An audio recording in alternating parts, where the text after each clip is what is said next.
Hi. Hello. Hi.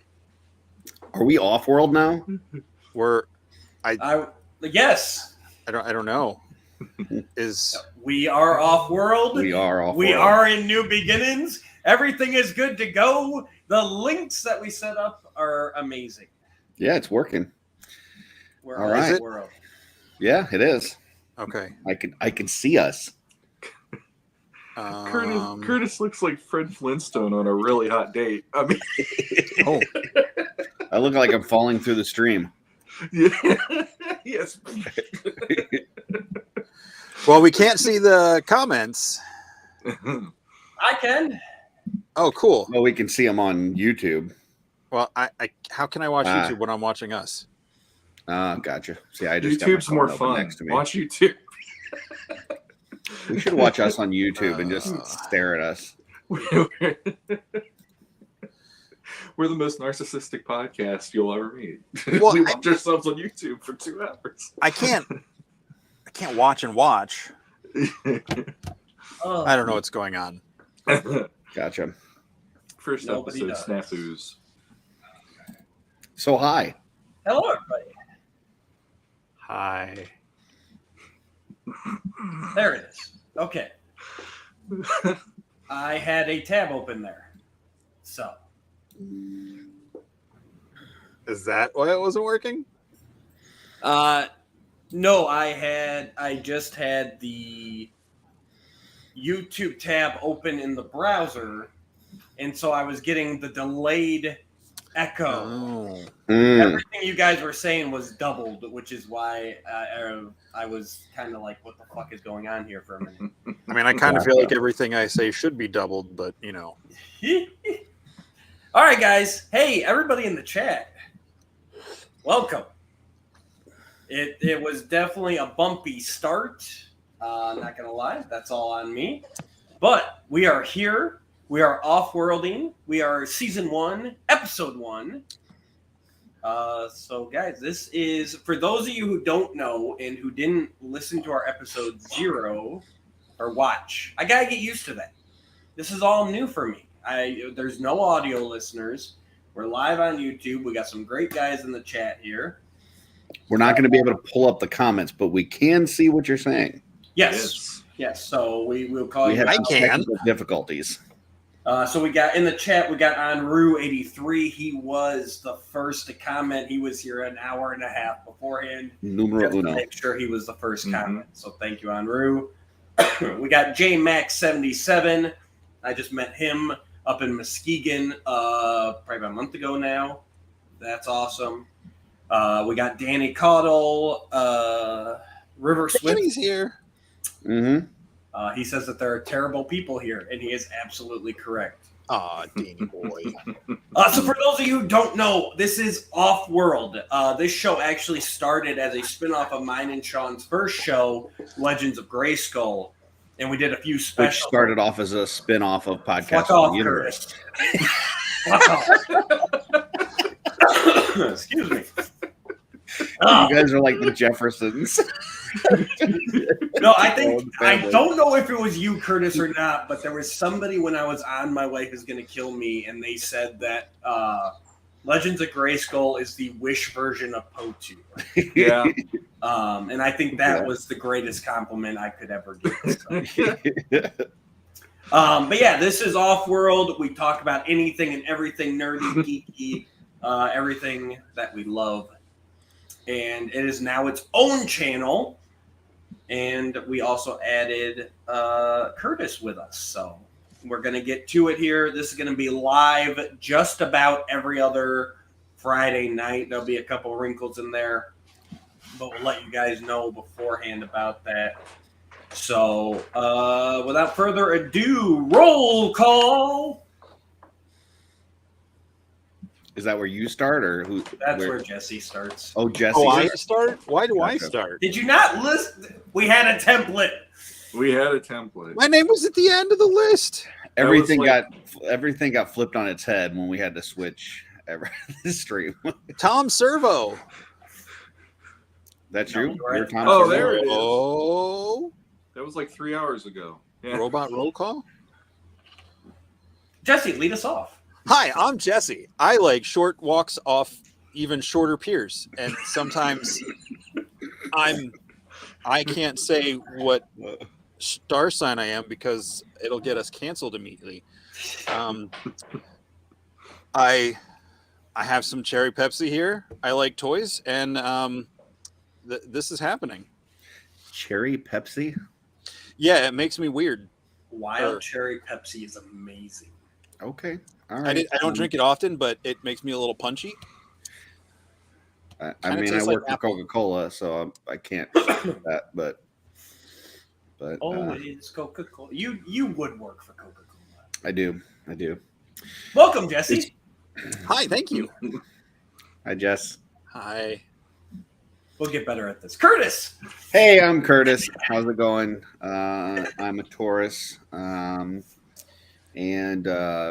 I don't like walking off piers. Don't really like water too much. I like pools, but not like natural bodies of water. You may have heard on the last episode had an issue with a lake, but You had an issue in a lake. yeah. Other than that, just happy to be here. Excited. I like hanging out with these yahoos. They're a lot of fun, and so this should be a good time. Thank you, Shawn. Hi. I'm Shawn. I like walks. I don't care where I walk to as long as it's somewhere that doesn't want to shoot me or kill me. That would be awesome.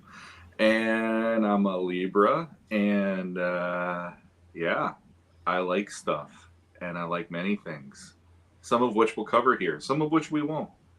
But yeah, it's fun to be here. You did decide to go with the fully shaved look, huh? No, I had no nothing. landing strip and all, buddy. Oh, landing gotcha. Thank you, Shawn. And I am Matthew Dooch, the Dooch. Coming at you from Hard chuck. Cha-cha-cha. We have fixed Curtis's speech impediment finally. So now I'll know just when he's mad at me and when he's actually talking to me. So I am an Aries, continuing with the signs. And I love toys. I love comics. I love movies. I love everything. And this is our chance to talk about it. So I'm glad to be here. I'm glad to have all you here. Let's go to the chat right quick here. Danny's got all sorts of things going on. But he says that he needs off-world hair tips by Sexy Cletus in the Schlub Club. He also says this is the greatest day of his entire life. And he wants to know, why is Curtis wearing so many soft goods? Curtis, I'm getting in touch with my soft good side. I've been buying a few Mezcos lately, so just trying new things. Have you pimped those out before? Yeah, I wore them on the episode 0. Yeah, he did. You did, but I don't think it didn't have the chain though. The chain is new, and my wife's working on a cape that attaches to the back of it. But yeah, pimp your wife out a little bit. How Whoa. That's a nice. No. I mean, we all got to make a living. It's instead of my wife's gonna kill me, it's my husband's gonna pimp me. There you go. I guess I don't know what it's been fun, guys. YouTube, don't cancel us. So where did you get that fabulous cloak, Curtis? Actually, my wife made it for me. It's a mantle. She's gonna put a cloak on the back of it, but we got the fabric from Hobby Lobby, and she's been working on making this for me. So I thought mantles were on your fireplace. It's a different kind. This is like what Vikings would wear, kind of a fur pelt type of situation. See, with Curtis, mantle on the fireplace is a lowercase m. When he wears it, it's all uppercase, like his hair. Yeah, it's like, mantle. It's a capital MAN-tole. Yeah. This is not the end all look for my hair, by the way. This is the in between weird phase. So I assume you're going for an Arethyr cosplay. No, it looks like you got like some extra like armor spare parts from a Mythic Legion and just stuck it on your head. Yeah, it's like Grisha. You literally have. Oh, it is Grisha. That's what it is. It's Grisha. I got the what is it? The onion top that she's on the top of her head. Yeah. Has that been revealed? What's no, that? it has not been revealed. I think you're assuming gender here. Let's not Oh, jump yeah, to yeah. conclusions. All I right. think Grish is a female, but that's just my own in my head how I've got it. I agree with your opinion, but we cannot state that as a fact. No, that would be jumping to a conclusions, Matt. Exactly. I love you guys. We also have Master Versal Toy Hunter and Thanos Copter has joined the Nice. chat. Welcome. Evening, Welcome, folkses. gents. Make sure I'll throw it out there right now. I assume all of you are, but make sure you subscribe down there because these are all going to be lives. So you're going to There want you to go. this Like, every time. subscribe. All that. Push buttons. That's Thank your you. job. Push. I failed at that tonight, so. All right, we've got. Welcome, guys. Scores. What did we score this week? I don't play sports. Okay. Did you score? Sports ball is what you Score usually any good say. toys? Oh. Any good drugs? Any? I mean, you can Um, score lots of things. Well, Did you actually, literally I score after. I did pick up my prescriptions this week. Yes, Score. Nice. legal and paid for at the grocery store. Well, since I'm first, I'll start first. I got my Ahsoka bust. Ooh, We're not going to let nice. Curtis devolve this into what he's going to think this is What because you doing down below? Here we go. nothing. It Gotcha. looks fabulous, Jesse, but that's No, not a no. bust. No, but oh my gosh! All right. That is. Oh, you've had this discussion already. No, you said that. I know exactly where you're going with this. Yeah, I have a few of the Masters of the Universe busts that the Horsemen did during 2000X, and they are busts, which means no arms, no action pose. So, yeah, sorry, you got half a statue there, buddy. So on that, Ahsoka, is that because I couldn't see it too well? Is that more based off like the cartoon version, or is that like the Rosario Dawson? Like, is it like what's the likeness look like on that? It is meant to be the Mandalorian season 2 appearance, Gotcha. or actually, I don't know if it's specified from that or Book of Boba Fett, but it's Gotcha. definitely the Rosario Dawson. Oh yeah, for sure. Oh yeah, I can see it now. Yeah, that's cool. So she's got the white lightsabers that she had during Rebels, and yeah. Beautiful. So I got that. I got 2 custom pieces in. One is a coat, soft goods coat for a 2.0 body from Okay. Brian Peacock, Heavy Hammer Props on Instagram. Cool. Very nice. And one of the bandanas broke off, but I got this from, is it Robert Espino? Mm-hmm. I believe it's Pimp. an IDW Yeah. sculpt. I think it's the Donatello head, but he painted it up like Raph, and I was like, I got to get that. And last but not least was a custom I worked on last weekend. My new dwarf fighter for the House of the Noble Bear. I'm calling him Ovis Surestride. Nice. I like the one that you did with the Chit Chat head. That was really cool. Oh, cool. Thank you.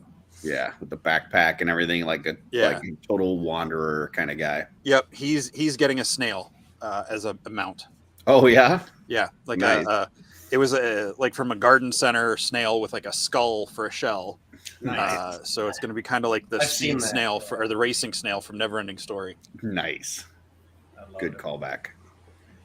Sweet. My turn. Go for it. I got the Mezco Wolverine. Da-da-da-da-da. Pretty awesome. Got a Da-da-da-da-da-da. little sentinel base, and it's got like an eye that pops out and it lights up. So pretty cool. Been putting together my team of X-Men, mixing Mezco and Mafex. So got the Wolverine, and then I got the Mafex Cyclops, which I absolutely just love this figure. Yeah, It it is looks so great. awesome. I was not Zark. a huge Cyclops fan growing up, but for some reason in my X-Men display, this guy, like my eyes go right to him. He's just, it's a great figure. So Is it the highlighted yellow banana hammock? I think, I always liked the bright colors. That's kind of why I became, kind of a Motu guy growing up. Like the bright colors always did it for me. And like Cyclone was always one of my favorite figures, like just like the primary colors and that kind of thing. So for some reason, when I look at this Cyclops and he's got the blue, the yellow, the red, it's like, boom, like that. Yeah. I've always preferred that Cyclops rather than when they try and darken him up. Yeah. Him and Wolverine, for that matter. I mean, I know that the brown, orangish, like I know a lot of people love that, but I need my bright yellow and blue.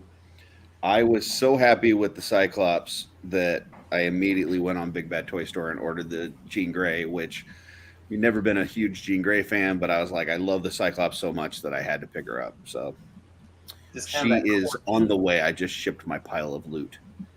So, nice. Yeah. So What's pile of loot for next show? Pile of loot is a really neat thing that Big Bad Toy Store does, where you can pile your loot in it and then ship it all for $4. The only bad thing is that I used to not get charged tax from Big Bad Toy Store. I guess maybe because state thing or something. Now, like when I do my pile of loot, I get like a whopping giant tax on there, and I'm like, this kind of sucks. So, are you being attacked, Jesse? Maybe. Bye. Blink twice if you need us to save you. I mean, okay. Okay. Cool. That's all I got this week. So, pickups. Shawn. Zilch. Nothing. Not even any prescriptions like Jesse? That was last week, actually. So, yeah, I literally got nothing. Some McDonald's? No. McFlurry? Groceries? Nope. I don't know. Nope. Had sushi earlier today. I guess. There you go. There you go. Drop some toilet paper when you wipe too hard and you had to pick it up off the floor. I will say, I did have a McFlurry today. McDonald's has a limited edition strawberry shortcake McFlurry, and it was fabulous. All right. If you're fans of strawberries, shortcakes, or McFlurries, I highly recommend you check them out. I can't do McDonald's shakes and McFlurries anymore. Yeah, their shakes aren't the best, but yeah, the McFlurry still hit. It hits a certain spot. Like Blizzards are better, but there's something about a McFlurry. Like when you're in the mood for a McFlurry, you gotta have the McFlurry. Never been a McFlurry guy, but I'm happy that you're happy. Thank you. Since we're on this topic, before Matt gets into further his thing, words aren't working in my mouth. Whip this out. Wendy's, Frosties. Yeah. Are they Frosties or are they milkshakes? They're Frosties. They're completely. Yeah, because once they melt, that's gross. Oh, and it's not even like chocolate milk. It's just, what the hell is this? And the strawberry Frosty is not a Frosty. Oh, no, wait. The strawberry Frosty is a Frosty. Right. The vanilla Frosty. The vanilla garbage. Yeah. I don't even bother with that shit. It's chocolate or strawberry. I like the vanilla the best. You're just saying that. No, I really do like the vanilla the best. I'm sure you do. Good and plenty. All right. Why did I make a whole bunch of paper wet and then put it in the freezer and then attempt to eat it 5 hours later? What the hell is going on with this? I gotta say, when we all meet up at Lincoln Con, we're deciding where to eat for dinner. Anything Curtis recommends is automatically off the table. I'm just going to put Curtis on mute for a couple minutes since he's playing with his good and plenties. Was that what happened? Best movie candy of all time. Anybody otherwise is wrong. The worst part of this is if we get them to sponsor this podcast, and then it'll just be, oh, now we all have to like good and plenty, even if we don't. No, I'm not a sellout. I am. I will sell my soul. If Good and Plenty wants to give me money to make this show, I will say I love it, and I will chug some down on screen. I'll eat some Mike and Ike's, but I'm not eating Good and Plenty. All of that whole. Did you know that Good and Plenty's are believed to be the oldest branded candy in the U.S.? Where's that mute button again? Shawn actually told me that the other day. So I did. He knows his candy facts. I heard people sometimes mistakenly think that Necco wafers are. Right. Yeah, well, that's the oldest non-changed Right. branded Longest candy. manufactured Yeah. without change to the original recipe. Yeah. Yeah. It's like, I don't know if I've ever had a Necco wafer. They just look like candy communion. Can I tell you something? Yes, they're garbage. I have 2 candies in the house right now, and they're good and plenty's and Necco wafers. Who are you? I can go over to my love seat, and I've got some Necco wafers sitting over there. Like down in the cracks, or like No, just no, like Yeah, a like they've been there since the 30s. I get the box from Amazon where it's got like 40 packs of them or something. Yeah. Are you okay? When you order them, they're like, "That's the guy. He's the only person that ever orders this." He's keeping them in business. He's keeping them in business. Yeah, my mom really liked the Necco wafers, and I tried them, and they were garbage. She also Their loved figures are better. She loved Yeah. Circus peanuts as well, which are also garbage. Their Ninja Turtles are top quality, but I don't know about the wafers. So, No wafers. I don't know. So Matt, did you get anything this week? I did. I got the You got a McFlurry. Yeah. flurry, and I also got the hot and spicy McChicken while I was there, but I can't show that to you now. Maybe in a couple hours. I don't But- want to see that. Nah, oh, too late. Curtis. Photos or it never happens. Toy wise, I did participate in the Empire Toy Shop Mythic Legion mystery box, and I got the Xylernian guard. Good pickup. Yeah, not sure if I'm going to keep him or not, but he does look cool. Oh, all right. And then I also got the bonus red demon head, which was my number 1 want out of the heads pack. So that was a nice Cool. surprise. So I think I'm good without getting a heads pack now. So I don't know why, but that looked kind of like raw and inflamed in your hand. Like, do you need some lotion or I got lotion. And The only one cream? I used so far is the female head. So and what'd you put her on? I put it on Cassia. Yep. Yeah, instead of Barbarian Jean Grey? Okay. I can see that. Are you repainting it at all, or you just did the Nope, lead? I just popped it right on. Looks good. I saw LBC Jeremy Gerard did it. So I'm actually thinking. I mean, obviously, you could go with any of the Furious for any of that, but I'm honestly thinking about doing something more with like one of the knights, or maybe even my Red Shield soldier, and kind of make him a demon knight. So yeah, that's the one that I was least interested in, just because I already painted one just like it. I mean, Did like, you know there it was a was one of the DC first comic customs I series did. called Demon Knights? yes, Really? Did not know that. Did they have Etrigan in it though? Yep. Yes. Oh, perfect. Love it. Unplugged? What? No, am I unplugged? Is my mic? What's wrong with my mic? I think it just means because you're going off on Curtis's candy choice. I think it means that you're not playing an electric guitar; you're doing acoustic. So, Layla. And then I also got some Got me. comics. I got Masterverse issue number 3, and I got Gargoyles issue 4. Even though I I got comics too. read the other ones. no embossing on those covers. No hollow foil. He did that on purpose, just in case you ended up grabbing them through the internet and having it blasted. I would say this could be a pretty cool like hollow foil, and like you got the red stone, you got the lightning, like all that hollow foil and an embossed logo. That would None of that matters. There's Battleground Teela right there. I know where his face is going to land. and it one thing on his mind. We've already established Kurt doesn't like the lake. Correct. I was telling Jesse before you guys popped on earlier. Made a decision this week. Okay. Selling my classics. Really? Yep. Why? We moved into this house a little over 2 years ago, about 2.5 years ago, and since then they've been sitting in the garage in a box, and I have not displayed them. I really don't have room to display them because of my mythics, and I don't have any plans on displaying them. So my philosophy is if I can't have it on display, I don't need to have it. So I can agree with that. Now, but do you think you'll keep any of them, or you're Zero. just gonna? I'm just going. Are I've you in? still got my vintage and I've got my Mondos, so that's kind of my Motu fix. But yeah, all my classics, and I had a lot of Club Grayskull too. So found somebody that's just buying the whole lot of them.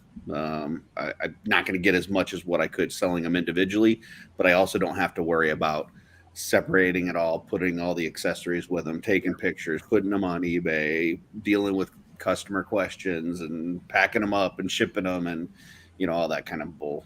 And that's why I don't sell stuff nearly as much as I need to. And I've got like 2 totes over in the laundry room that are sales stuff because I hate dealing with it. And all the tire kickers and everything else and ghosting. It either goes one of 2 ways. Either they ghost you or you sell it to somebody else. They're like, well, I wanted it. And it's like, yeah, I didn't hear from you. And the other guy had money. So yeah, I'm sorry. Are you selling your car? I totally left for a minute. What tires are you kicking? I totally missed something. Selling stuff. Tire kickers. Car. People who just come just to check it out and they have no intention of buying. Yeah, they just want to ask questions and slow you down. What are you? What? Okay. Just in general. Well, and the other thing is, like, if you sell them off individually, like, people jump in and they grab the He-Man, the Skeletor, the big hitters, and then you're left with, the other ones that are kind of the off characters, and they're just harder to sell. So I just figured it was easier to just sell the whole lot and sell the whole lot. Don't even think about any friends that you may know that are still trying to complete holes in their classics collection, and just Hey, man, it is what it is. J Mac also calls dibs on Curtis's classics. He is going to just collect dolls from here on out. You heard it here first. There you go. J Mac says that the Demon Head would make a great Darth Maul tribute, and Danny wants to do an Etrigan custom now. I would love to see both of those. You've got to rhyme the entire time you're painting it, though. That'd be annoying. And how do you say it? Honor you? Honor you. Going down the Star Wars Black Series rabbit hole. If you need any of the Rays, I can hook you up with at least 3 or 4 of them. That is one. I've been tempted to grab a couple here and there, but I have abstained. So that's probably one that I will be good. Have them saying like those He-Man figures that were all brown. It's all going to be wordplay tonight, isn't it? Yeah, I love it. All right. I told you, Cherry Pepsi does weird things to my brain. And I think that takes us right into our headliners section. Since Jesse has a ton of Rays, let's talk about some Ray bullshit, in my personal opinion. Ray is a drop of golden sun. How dare you? You know, my wife did not know that. I was singing that song one day, and she was like, "What are you talking about?" I'm like, "How have you not been forced to watch Sound of Music like 50 times in your childhood?" Once. I've only seen it once, and it was in the last 20 years. I've only seen it once when I was a kid, and I was like, please get me out of this thing. That was like at least once a year viewing for my family. Mm-hmm. So Star Wars. I saw it first in high school, and it was because I was dating a girl that was in the play at school. Star Wars? No, the and that was the first girl that I ever remember like kissing, like making out with, and she was a smoker. Public? Yeah, she was a smoker, and it was really bad, and like it was so bad that I had to break up with her just because she was a smoker. So I was in drama club in high school all throughout, and I was in Star Spangled Girl my senior year. You were the Star Spangled Girl? Nope. I was the guy that got with the Star Spangled Girl. Oh, okay. At the play, and same thing. Did she have a plan? She did not have a plan. Well, but that's only Star Spangled Man. Yeah. Hey, You can't sue. But The same thing. Like she was a smoker, and I think she never brushed her teeth. Like on top of that, and it was like I still say my greatest acting triumph is getting through that kiss without gagging on stage. So. All right. But Cool. So that was our Sound of Music segment. Hope everybody liked it. back to not D23. What was it? Star Wars Celebration. They announced 3 new movies. I want to talk about one in particular. And this blurb comes from The Nerdist. The third and final new Star Wars movie announced will focus on the future. Obey Chinoy's movie will take place after the rise of Skywalker. It will mark the return of Daisy Ridley as Rey. Set 15 years after the ultimate defeat of the Sith, she will be trying to build a new Jedi Order. Hopefully that goes a lot better than her mentor Luke Skywalker's attempts. What kind of bullshit is it that they are giving us the movie, or me, I'm not going to speak for you guys yet. They are giving me That the would be movie jumping I to wanted conclusions. to see since Return of the Jedi, but it's going to be Rey's story instead of Luke's because Luke could not get anything off the ground besides trying to kill a teenager in his sleep. That's not true. He got an X-Wing off the ground as a ghost. Yes. And he got himself across the canyon with a stick. But he could not build up a new Jedi Order, which Pick your battles, Matt. I'm just saying, like, that is the biggest piece that's missing for me, especially because, like, Mando's doing a great job right now kind of filling in that post-Jedi, world. But the big part of it that, I've looked forward to and I haven't read all the Star Wars novels, but I've read a few of them, and they deal a lot with Luke and Mara and, building that up. And I'm not saying I need them to follow that exactly, but there's some good stuff in there. And I would have loved to see it, but instead we skip over that. It goes back to making Luke a failure. And now we're going to get to see it with Rey. And it just seems like such a disservice to the franchise. They should have made the sequels 25 years ago. Or should they have just recast?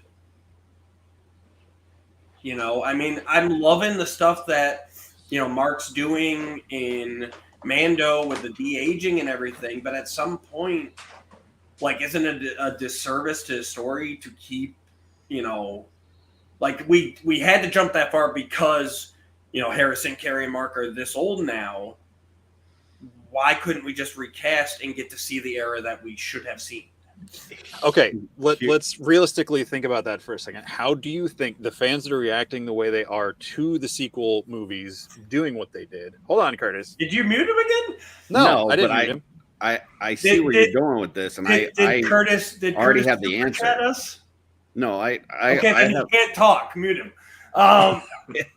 I have the answer. Like, I see where you're going, Jesse, but we've already heard the fans compare Sebastian Stan to, that Luke Skywalker character and put the side-by-side views up. He looks just freaking like him. And if you can de-age old-ass Mark Hamill, you can definitely make Sebastian Stan look like Luke Skywalker. So I would say, never say never. Yeah. If that's something that, that's a period of time that we didn't get, we could get that at some point. And I wouldn't mind a recasting as long as they, tried to stay true to the character. I don't know. You would not like that? I personally wouldn't mind. I don't dislike the sequels. They've definitely got problems, but I'm definitely not in the camp of they should be undone. But I just think if they would have gone into those movies now without those 3, because that's one of the things I wanted the most when I knew they were coming back was to see them together. And I think that's one of the biggest mistakes in the sequel trilogy. They never had those 3 together. Like, that was the worst thing they did in the sequels. But you don't think, they found that option with Sebastian Stan, because the other stuff had already happened. If they would have just gone straight to recasting, you don't think the internet would have lost their mind over them getting replaced?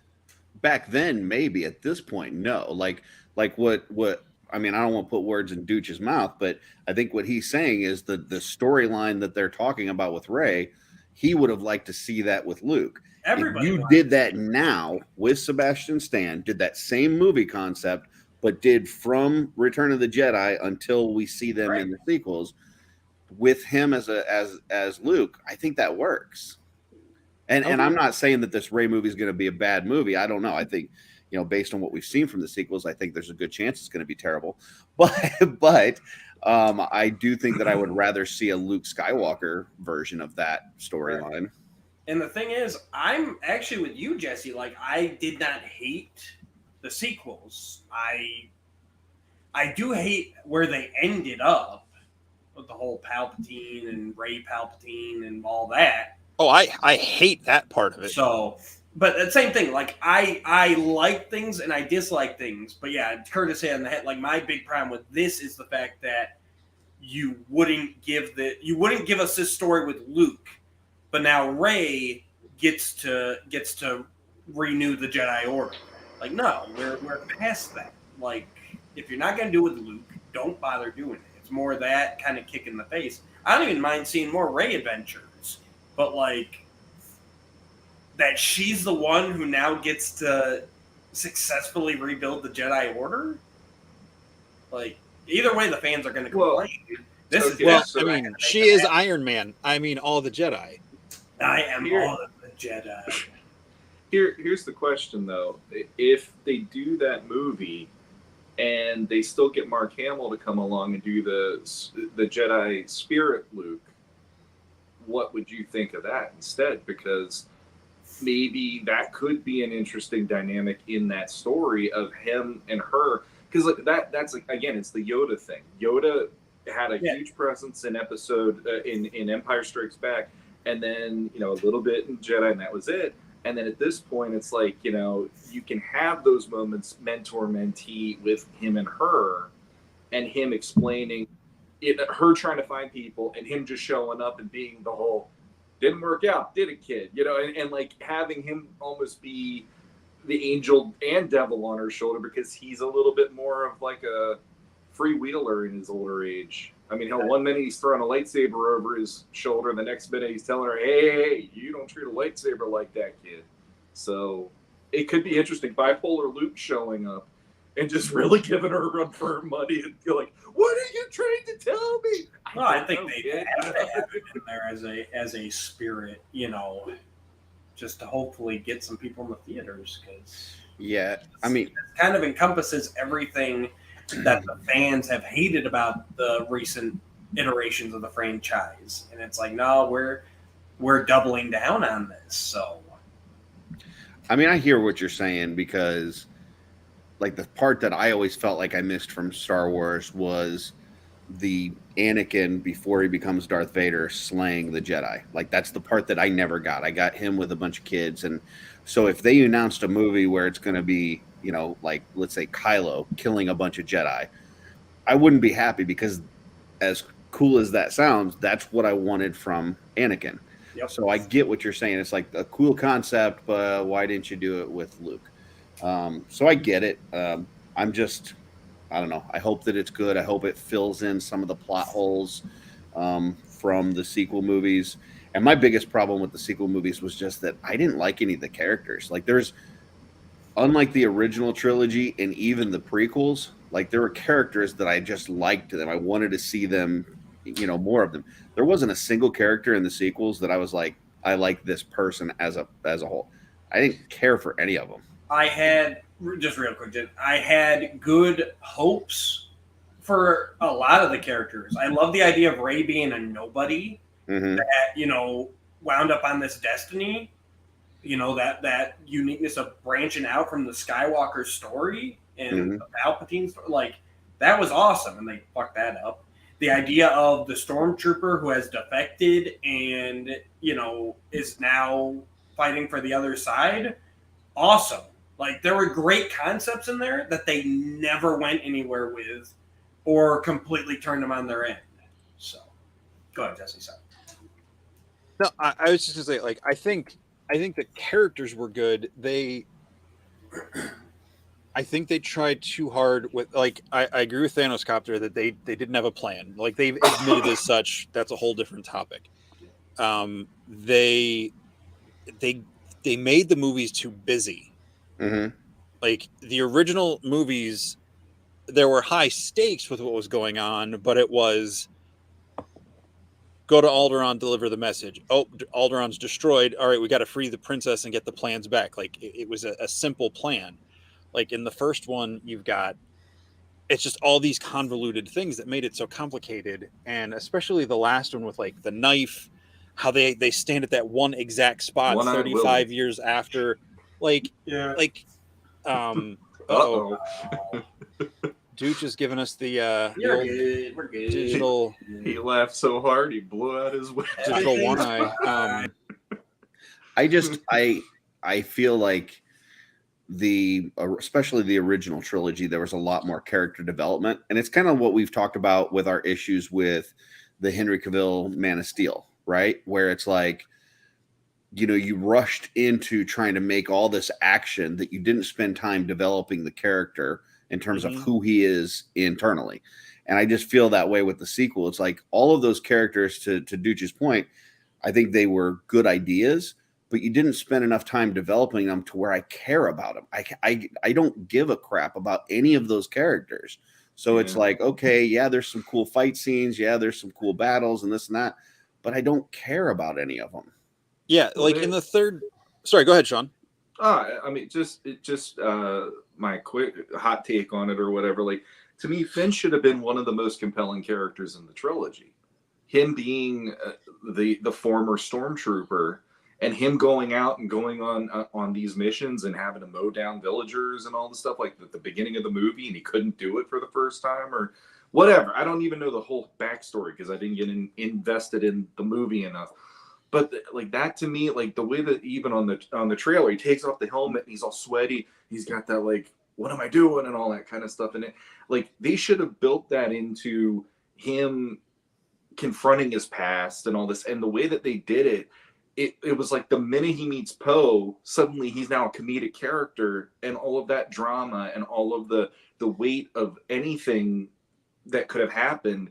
It was like suddenly it was like vacuumed out of him, and then all of a sudden he's running around thinking he knows how the Force works, and Harrison Ford doing that. That's not how it works, and it's like everything was comedic with him, which made me feel bad because he should have been a compelling, dramatic character with like an emotional core of those where he sees both sides of it, and maybe he's conflicted with that. And on top of that, the what the hell were they called again? The good guys in those movies? The Resistance. The Resistance. Thank you.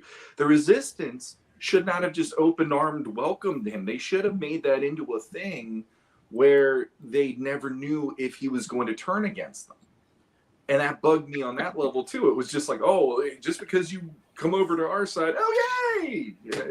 It's like there's no vetting process about this. What the crap, man? Well, I think it shouldn't have started off on a desert planet. Like, they should have gone somewhere else. Like, oh, okay, another. Anyway, getting really rabbit holey about this, but like,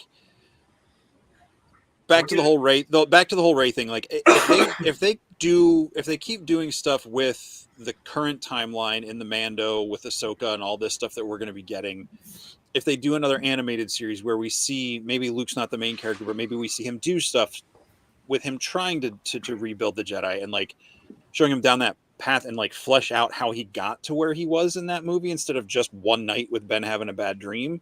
Yes. I think they can do that. They can earn that. It doesn't change the fact that they didn't earn it before it came out, but Clone Wars made me appreciate the prequels in a way that the prequels didn't get me to appreciate them. True. And I think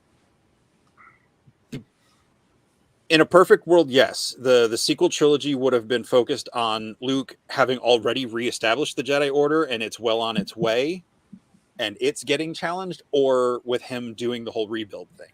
So with the fact that those things are already done, where they're not undoing the sequels, everything in Mandoverse is building towards cementing the sequel movies. I think that having Rey get to come back, and now that I think the people in charge of Disney and Star Wars have a better understanding that they don't just need to pump out stuff, they need to put out less stuff but make it really good. I have hopes that it's going to be a good movie. So with that in mind, what do you think would make it a good movie? Based on what you've seen from the sequels, how could they make it work? I got one idea. Go ahead.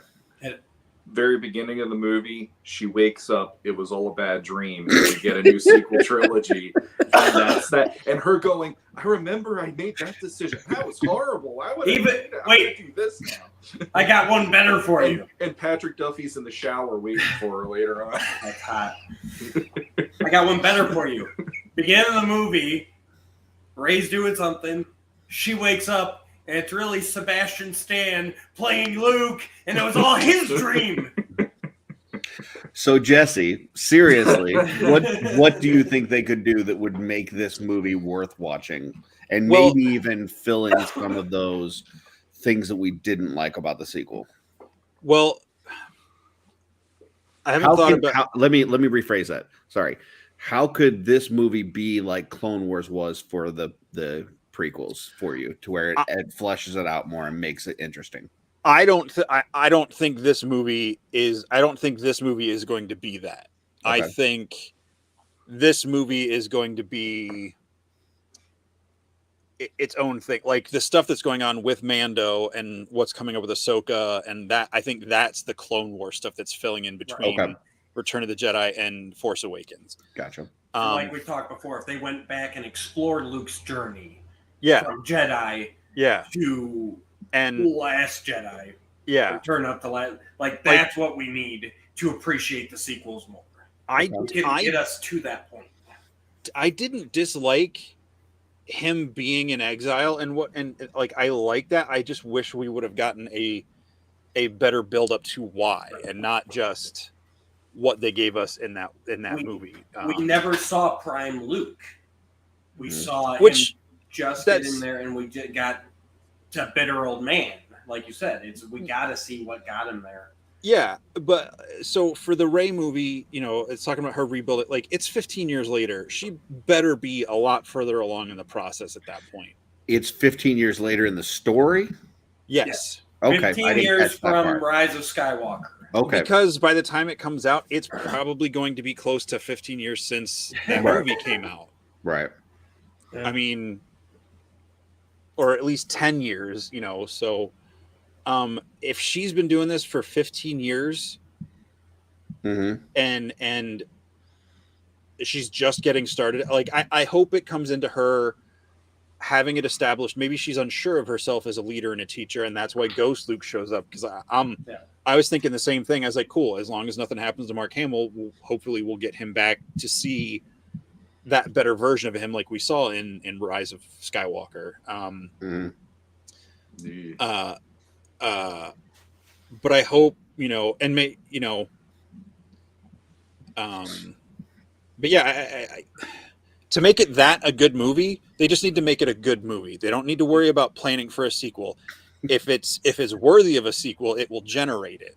Exactly. The problem is so you're saying to make it a good movie, they need to make it a good movie. Right.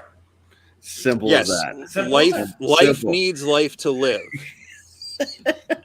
Real quick here, welcome to Paul Herman of the Comic Binge. He yelled out Shawn. Doesn't give a shit about the rest of us. Just because I missed one podcast. And he predicts said he wants you on again. So like both of us. No, he wants you on again. He wants me for the first time. Yes. And he also says that he predicts there will be an animated series between the Rise of Skywalker and the next film. 15 years is a long time. Yeah, I could definitely see that.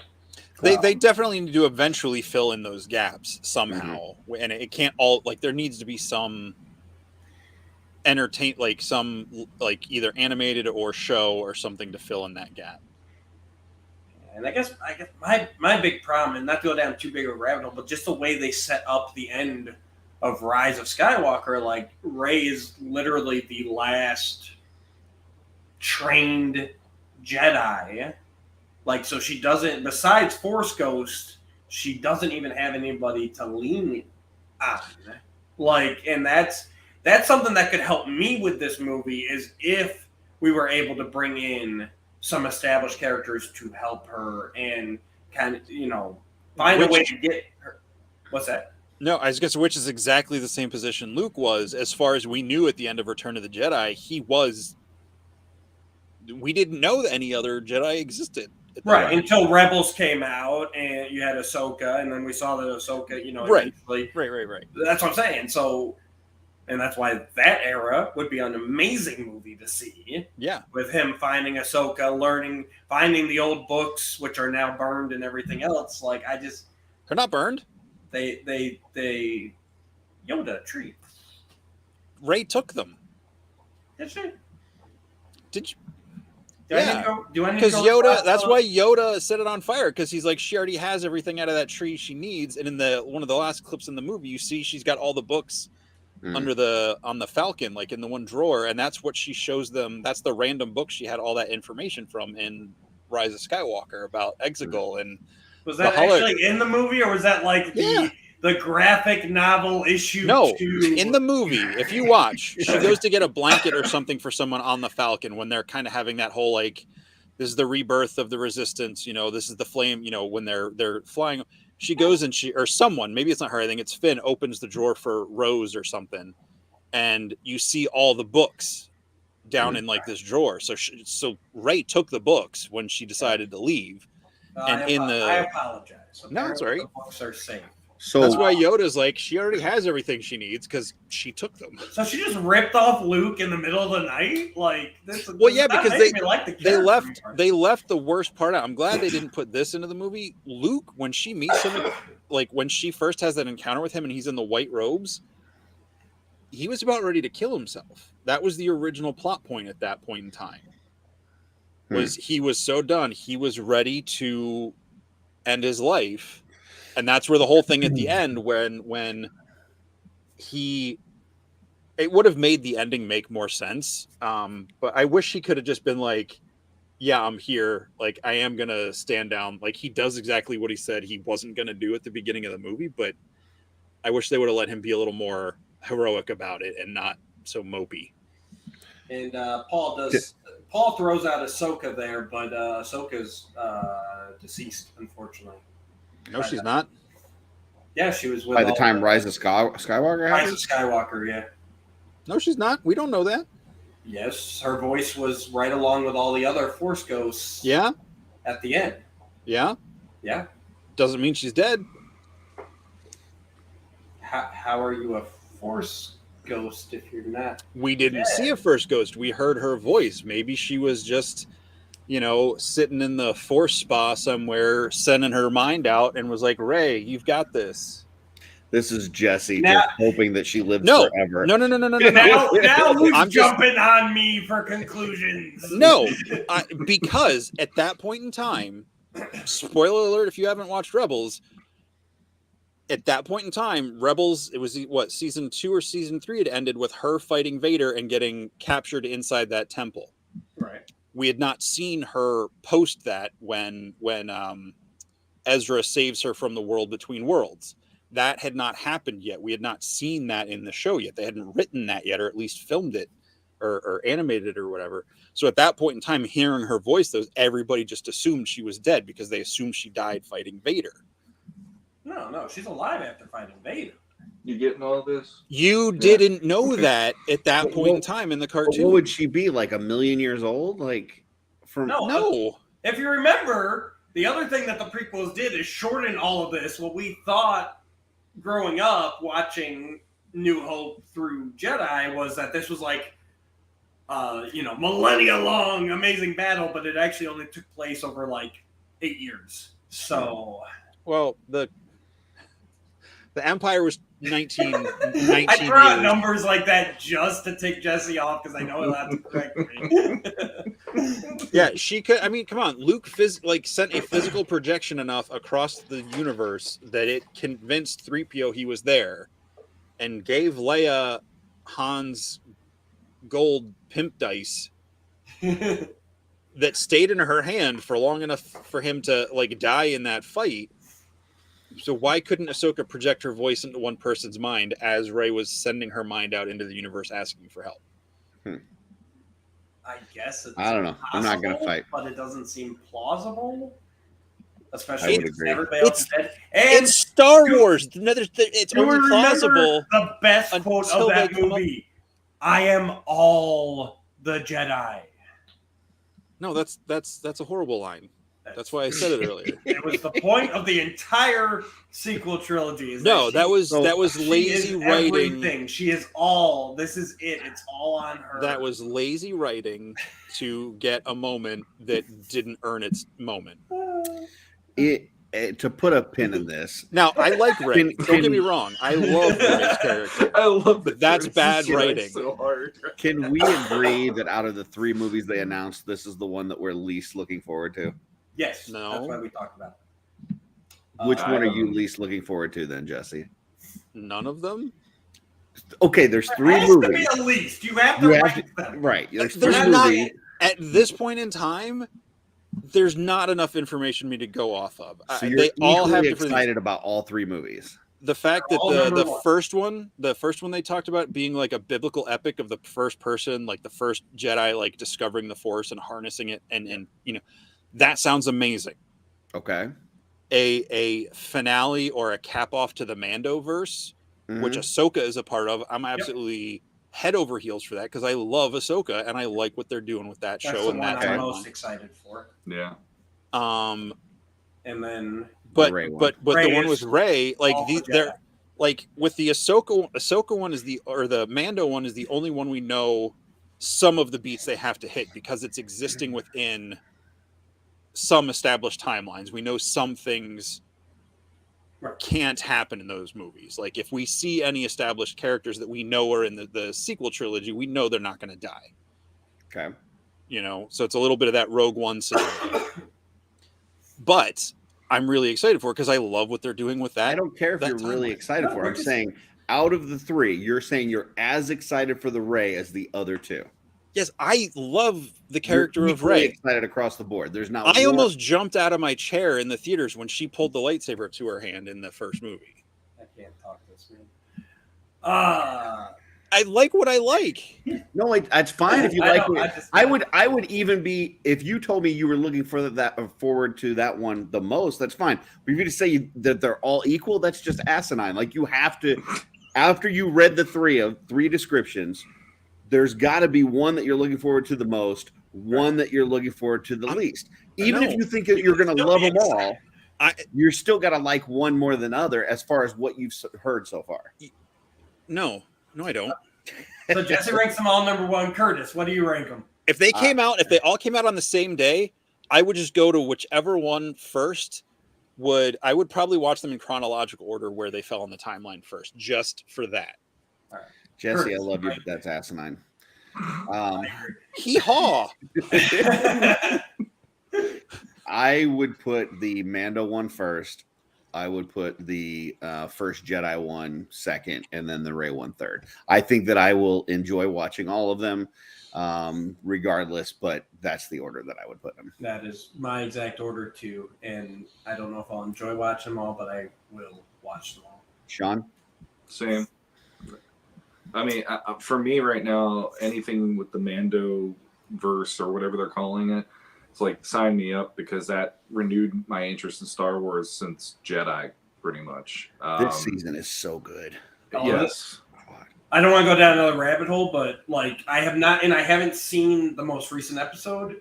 But I was telling You're Shawn, killing me, dude. I know. I was telling Shawn, we watch it together. This is the only Star Wars thing that my wife is into. All right. So I'm not going to watch it without her, and our schedules have People in not- your families and wives and Yeah, kids. but I was telling Shawn, I think this is the best season yet.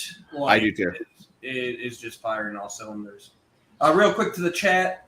Paul says that it's a great line, Jesse. What's it? What? The great line, I'm all the Best Jedi. line. Oh, Anru agrees with me, and Danny asks, "You'll probably be able to."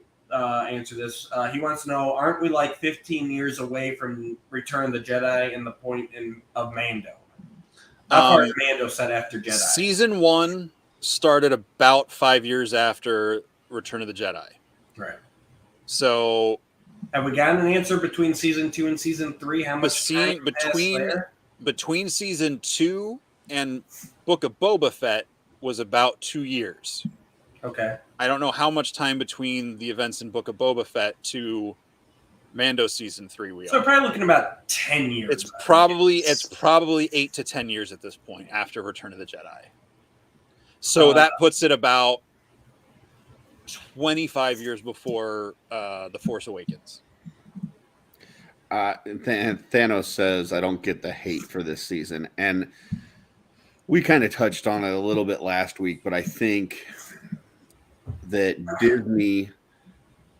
Disney has upset people lately because it feels like in some of their stuff that they're putting out that they're trying to force things on us. So certain agenda things. And some people are more sensitive to that than others. I don't really care as long as it's a good story. As long as you're developing the characters and you're telling me a good story, I don't care what things you want to throw in there. And so I think that there's people that are already of that mindset that Disney is this, woke company that's going to throw all this at you. And so then when you see a character like Bo-Katan getting a lot of screen time and a lot of added responsibilities, I guess I would say, in this season, then it's like, oh, well, she's the most important character and this and that. And you even see articles like, is she the Mandalorian that the show's referring to and that kind of thing. She's an awesome character and she deserves the screen time that she's getting. And the actress that plays her is doing a fantastic job. And I love what they're doing with the plot. But I think that's why it's getting the hate, because certain people have now been looking for that. And so now they see it everywhere. Trying to stay spoiler free, but tell me you didn't watch Rebels without telling me you didn't watch Rebels. Like, this is a great payoff to Bo-Katan's whole story. Well, for some people, the lightsabers in Rebels were too skinny, so I'm not watching it. Oh, that's true. And yeah, she's a great character. I love, not going spoilers in case people haven't seen, but I love the pairing of her and Din, like the two sides to the Mandalorian ways and everything, and just how they play off each other and it's great. And I would love for her to stay on and just go patrol the galaxy as a freaking intergalactic Riggs and Murtaugh. Let's do it. Well, see here, I don't have a problem with the way Din got the Darksaber. Like, that made sense in the story, but I'm like, he's not going to keep this character is not a leader of a people. No, I was surprised people wanted him to be the leader. But yeah, it's that whole thing. It's like, oh, that's our guy. He's going to be everything. I'm like, what was it in Loki or something? The show where they were like, well, what were you going to do when you got all the power? Like, you really want to rule over everything and be in charge and make decisions? That's a horrible fate to wish on him, but that's what Bo wants. It's what she was raised to do. Right. So I have DNA. Zero issues. Plus, well, you saw last week, so you saw the one with Jack Black and the. Yeah. Oh, that's what I'm saying. That's what made me want more of that. So you saw her using the Darksaber. Like, she knows how to use it. Clearly, Din does not know how to use it. That's been there the whole way. Din is trying to use it. He looks like a fool. She picks it up in the mines, and she's slicing and dicing.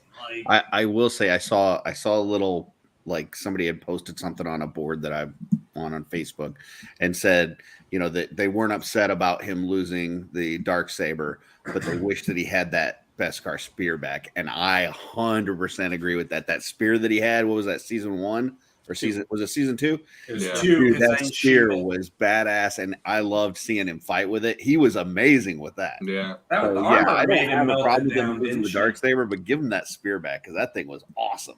Mm-hmm. Yeah, he gave it to the armorer, and she that's what she made Grogu's armor out of, isn't it? I think so. Yeah. Or she at least used it to make his chainmail. Yeah. That's what it was, the chainmail. Yeah. But that thing, Shawn, we keep cutting you off. You just I know. So I've said this to Matt, but the thing is, so the show Smallville, for instance, Smallville. Somebody say. And of course, he's got to take over my time again. Here we go. I was giving you the background music. So That wasn't background. The background music. We don't need the background music. So the show Smallville in the first few seasons, it was literally about the town Smallville. And then when they bring Lois Lane in and she starts calling Clark Smallville, and he starts getting into the bigger world, going to Metropolis and later going into other parts of the world, even though we didn't get to see that a huge amount. Smallville to me was Clark Kent then.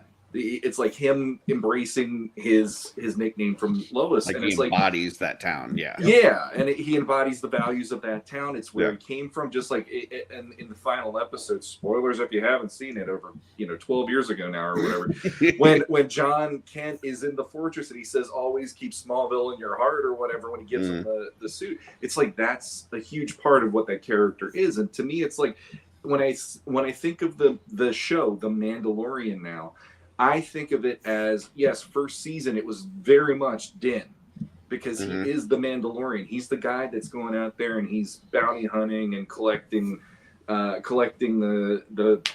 bounty on all these people he's catching. But then literally a few episodes later, we saw the Mandalorian actually come up and start aiding him when he needed help to get Grogu out of there. And suddenly now they're like, oh, there's more of them out there, and it's a bigger problem for people who don't want the Mandalorian to be around. And they've embraced it moving forward into the next seasons even. So to me, it's more the Mandalorian as in the culture, the people. Yeah. And it's like, it doesn't need to be a plural. The Mandalorian to me is covering all bases. So anybody who has that kind of narrow vision of what this title is and what the name of the show is, it's like, do you really want that to be all there is? Like, it's a galaxy. There are a lot more things going on here. It is a nice umbrella name for the show. It does cover a lot of bases. It doesn't have to be just him, but it works within the context for me. Yeah. Thanos here says, I feel like now Mandalorian refers to the people and not a singular one, and I'm all in for it. That's exactly what you're saying, Shawn. Exactly. And I want to say welcome to Skelly Vader. Thanks for jumping in, Ryan. We always love seeing you. And everybody in the chat here is loving the season. So, yeah. I'll say this. And I don't remember if I said this last week or not, or it was some other show, but what if Grogu's the Mandalorian? Okay, sure. I mean, that's what they're setting up, right? Is Grogu having to make a choice? Which path does he go down? Like, eventually, if he stays with them, he's gonna have to put the helmet and take the oath. I think he's made his choice. I'm not saying he's abandoning all of his Jedi stuff, right? But and I'm just being more like playful there than actually serious. But like, if it switches, so Din was the Mandalorian in the first 2 seasons. Now it's shifting to like, it's going to be Bo-Katan's going to be the Mandalorian for a couple seasons. And like, what if this whole thing is about him, Grogu, watching these people as he's growing up, even though he's already 55 years old or whatever at this point, I think it's more, I think it's what Thanos said. It's more about the people. And now that you're starting to see kind of the different, well, the one they call kind of like a tribe. And then the other one is like, I don't know what you call Bo-Katan's group, like I don't know, but you see them kind of coming together and so now it's like, I don't know, it feels more like an entire journey for those people. Like, you know, now they're trying to, they want to take their home world back. And it's just, to me, that's what it's been leading up to. So maybe season 1, it was like, okay, it's about this one singular guy, but it's not anymore. I think it's about the people as a whole. Mm-hmm.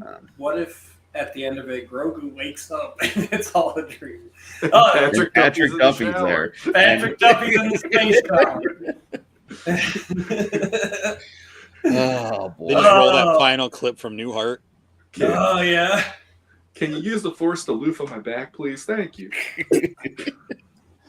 But yes, I am loving this season. Great one. I want Matt to see the latest episode because the fact that he didn't watch it is driving me nuts because this past week was freaking amazing. It's ramping up. Yeah. I've heard people complaining about the writers of the show. Guess who the 2 writers of the show are credited as every week? I Yeah. don't know, but they're awesome. No. Dave Filoni and Jon Favreau, who Yeah. it's like people are like, I've heard some people complaining about the writing, and if you don't like it, that's fine. But it's like, The only episode this season can't we that all just get along?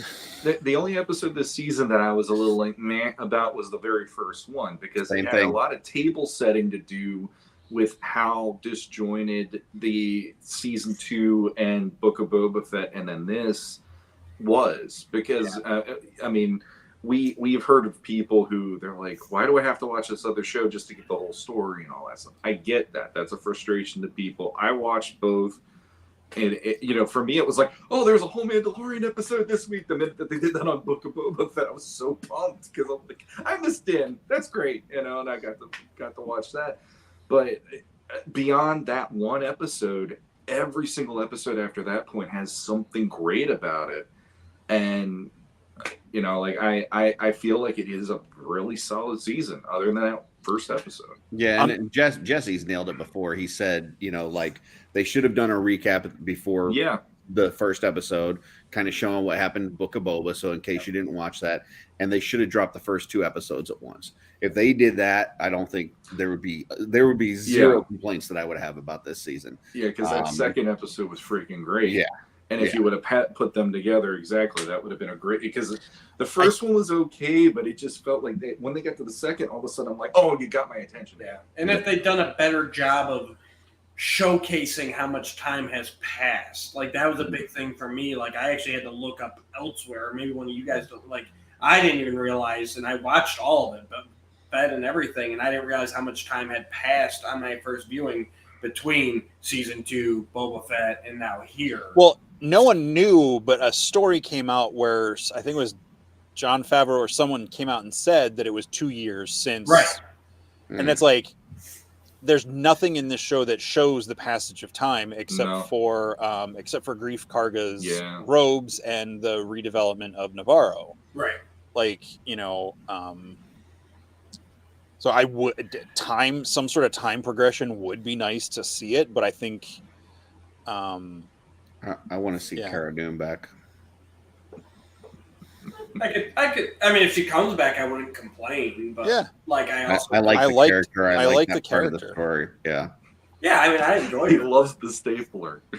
He just has it. They took my stapler. Yeah, they took my Cara Dune. They took my Cara Dune. All right, that was lots of Star Wars. She was supposed to get her own show, but then they canceled it. I'm gonna.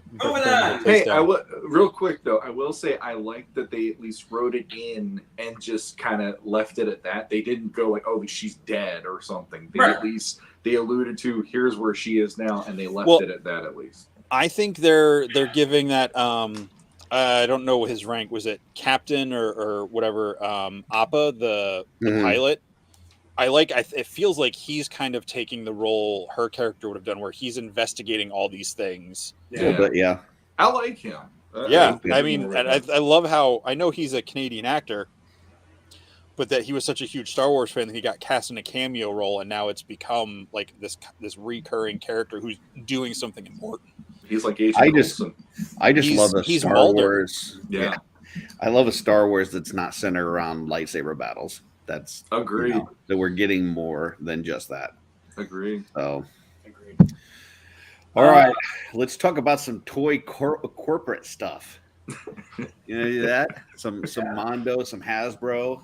So Mondo, we'll keep it brief. This has been all over the place, but Mondo, no more posters. Except they are still doing posters. Except there were layoffs. But it's okay.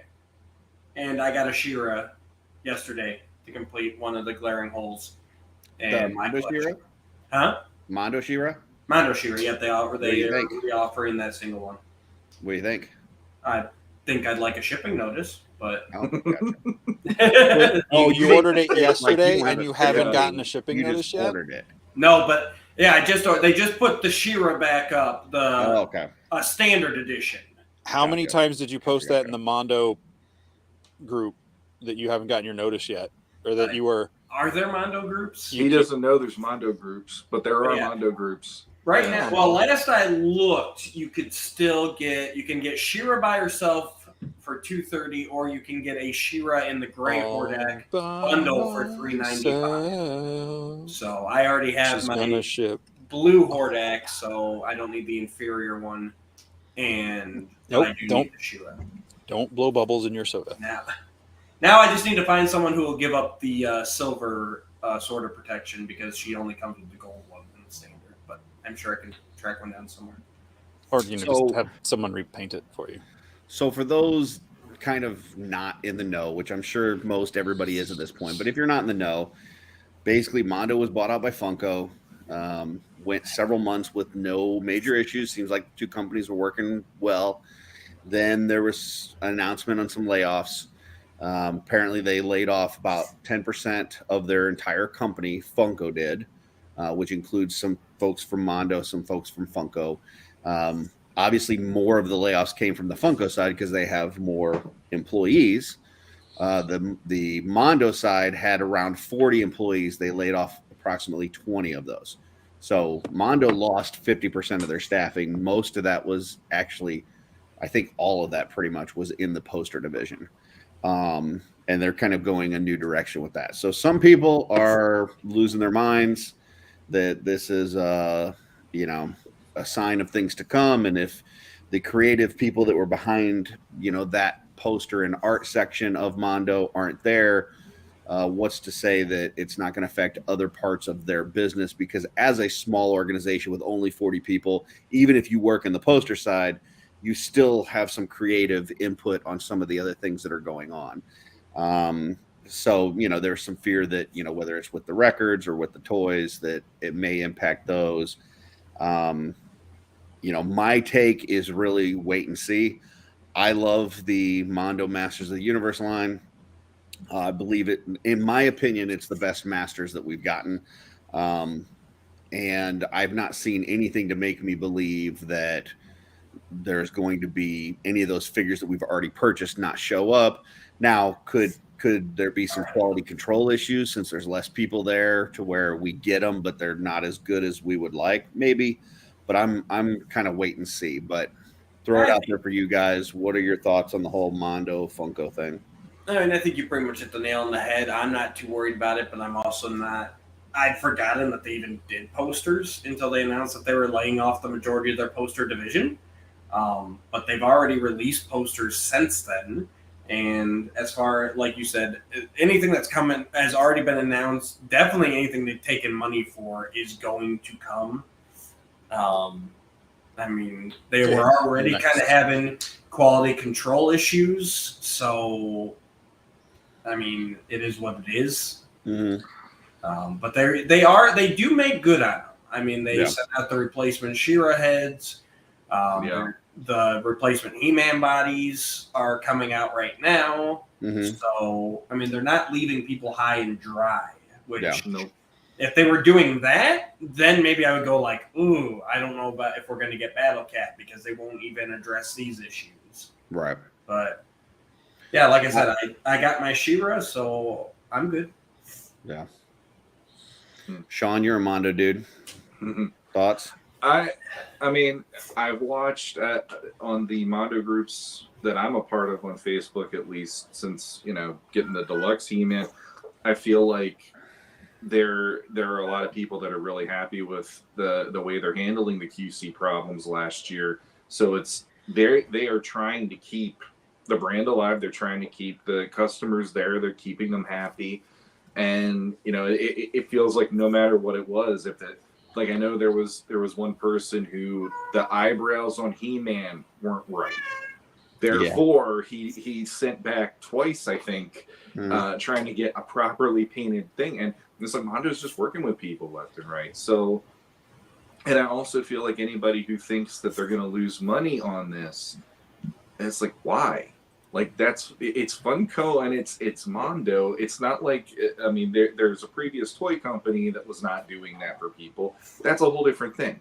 This is a big, I don't know, bigger, but this is a whole different situation compared to other things that happened in the last couple of years.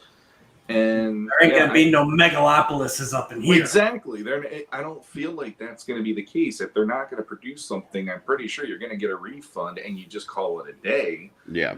It's like, would I be upset if there wasn't a Battle Cat on the way? Yeah, because I'd really like there to be a Battle Cat on my shelf. You don't need one. You got one right there. There you go. But don't mind me while I stroke my Battle Cat. Yeah. Well, cat. I'm curious though, because like we knew Trapjaw was going to hit. They already had the whatever they call it, the prelim at the Designer Con, and I mean for me the major one is I really hope if something happens they can get to a deluxe Skeletor before they have to say that's that. I mean, because they've already alluded to that. Done. They've already shown a sneak peek of him. They didn't show him completely, but they showed enough to know he's there, he's developed, and he's the one that I have to pull the trigger on this year if they announce him. But beyond that, it's like if they end up the line there, like I'm not saying they will, but if they end it there, I'm pretty happy. I at least have He-Man and Skeletor and a Battle Cat. I'm not really gonna be upset about that. The one thing I would throw out on there is. I agree with you guys. Anything that's already been paid for, I think we're going to get. Mm-hmm. The future of the line, the only thing that concerns me is nothing to do with Funko cutting staff or anything like that. It's really just with these QC problems because Sierra had quite a few, He-Man had quite a few. If they put out Battle Cat, which is an expensive piece, and then it has a bunch of QC issues and they have to start sending out new Battle Cat bodies to people for free, that's going to get pricey really quick. So if they can't get their quality control under control, I could see Funko then saying like, "Hey, we're losing more money on these things than what we're making, and it doesn't make sense to keep going." And I could see the line ending based on that. So I'm hoping that they get that taken care of so that the line can continue. I think that Trapjaw, in my opinion, that Trapjaw is the best figure they've done. That it's got like that moving piston and all the different accessories can go on the belt. I think it's amazing. I love their take on things to where it's kind of like they take the vintage design, they take the classics design, and then there's a Mondo design. It's got a whole different aesthetic to it. And so I like that take on it. But that's what worried me about the QC for He-Man. Because I was one of the lucky ones. Mine, I've twisted the waist more than a few times just to double check, and he has not fallen apart. Mine, I had like one little thing that it kind of annoyed me, but it's not that big of a problem compared to the figure falling apart. I'm like, all right, that's no big deal. But I would love to know, just for my own purposes, I would just love to know how much it costs them to do those QC make goods, because that I'm sure is factoring into if they're on the bubble or not at all right now with Funko. And I have a feeling that probably has more than like one or two hash marks against them going into this year. And I mean the Shearer is just a head, so I don't imagine that one cost them too much. But a whole He-Man body, because it wasn't like they just shipped out the waist piece. Like they shipped out the whole thing. They shipped out the whole. It didn't have the hands, and it didn't have the armor, but it had the loin piece, it was the whole buck, boots, and but the hands and the wrist bracers weren't there and stuff. But still, it's just like. Would you say the body was a Wonderland? No, unless it's Tila's, then maybe. Or in his case, his case, it's Sorceress. I know that. Yeah, I would love a Sorceress Mondo. That would be great. And that's I hope we get a Beast Man. That's the one I want. If it like for me, I agree because I know he's also been alluded to. We haven't seen like a full thing of him, and it's like if we got at least Beastman, Skeletor, we already have Merman, got Trapjaw. You got most of the heavy hitters that are like, if you think Skeletor's Warriors, the only other one that you might want to go to really quickly is Triclops. And it's like that's kind of your basic. Actually, Evelyn. Too. The Evelyn and Triclops. Then after that, it's like some people like Spike Ore, for instance, but I don't know how many people would be like, ooh, Spike Ore, or Web Store or whatever. But yeah, I mean the Shearer, like you said, the QC on Shearer for some people, all it took was just here's a hair dryer, then poop, the nose came out fine. But when you have a whole body that's doing what it did with He-Man, yeah, I mean, well, and the thing with the He-Man body is not like I said, if they have problems with that Battle Cat, that I think that could make or break the line, because that Battle Cat is so expensive that if you have to start giving those out for free, man, that's not going to be good. So, yeah. So you're saying the Battle Cat could really put things on pause? J Mac also hopes that Deluxe Skeletor is in the pipeline. Danny says that when 6 scale figures are dolls. Skelly Vader wants that Beast Man. And Jesse is filling our Eldor role tonight. Yes. We will get some rim shots ready for him. We have 3 dads in here, and the only non-dads are the dad jokes. What the hell? I just have nothing to contribute to this part of the conversation. That's all. Okay, And so let's kind of switch it up and talk about Hasbro, because Hasbro's kind of a similar real quick. Welcome to Al B. Quirky. He says, the beardy, the baldy, and the douche. Sorry, I don't mean to be curt, but this was inevitable. So Hasbro, that's a no prize. As many of us know, went to windowless packaging last year. All indications are that did not work out so well for them. They lost a lot of money. They did a bunch of layoffs. Now they've announced that they're bringing back some, not all, but they're bringing back some window packaging. I thought it was supposed to be all.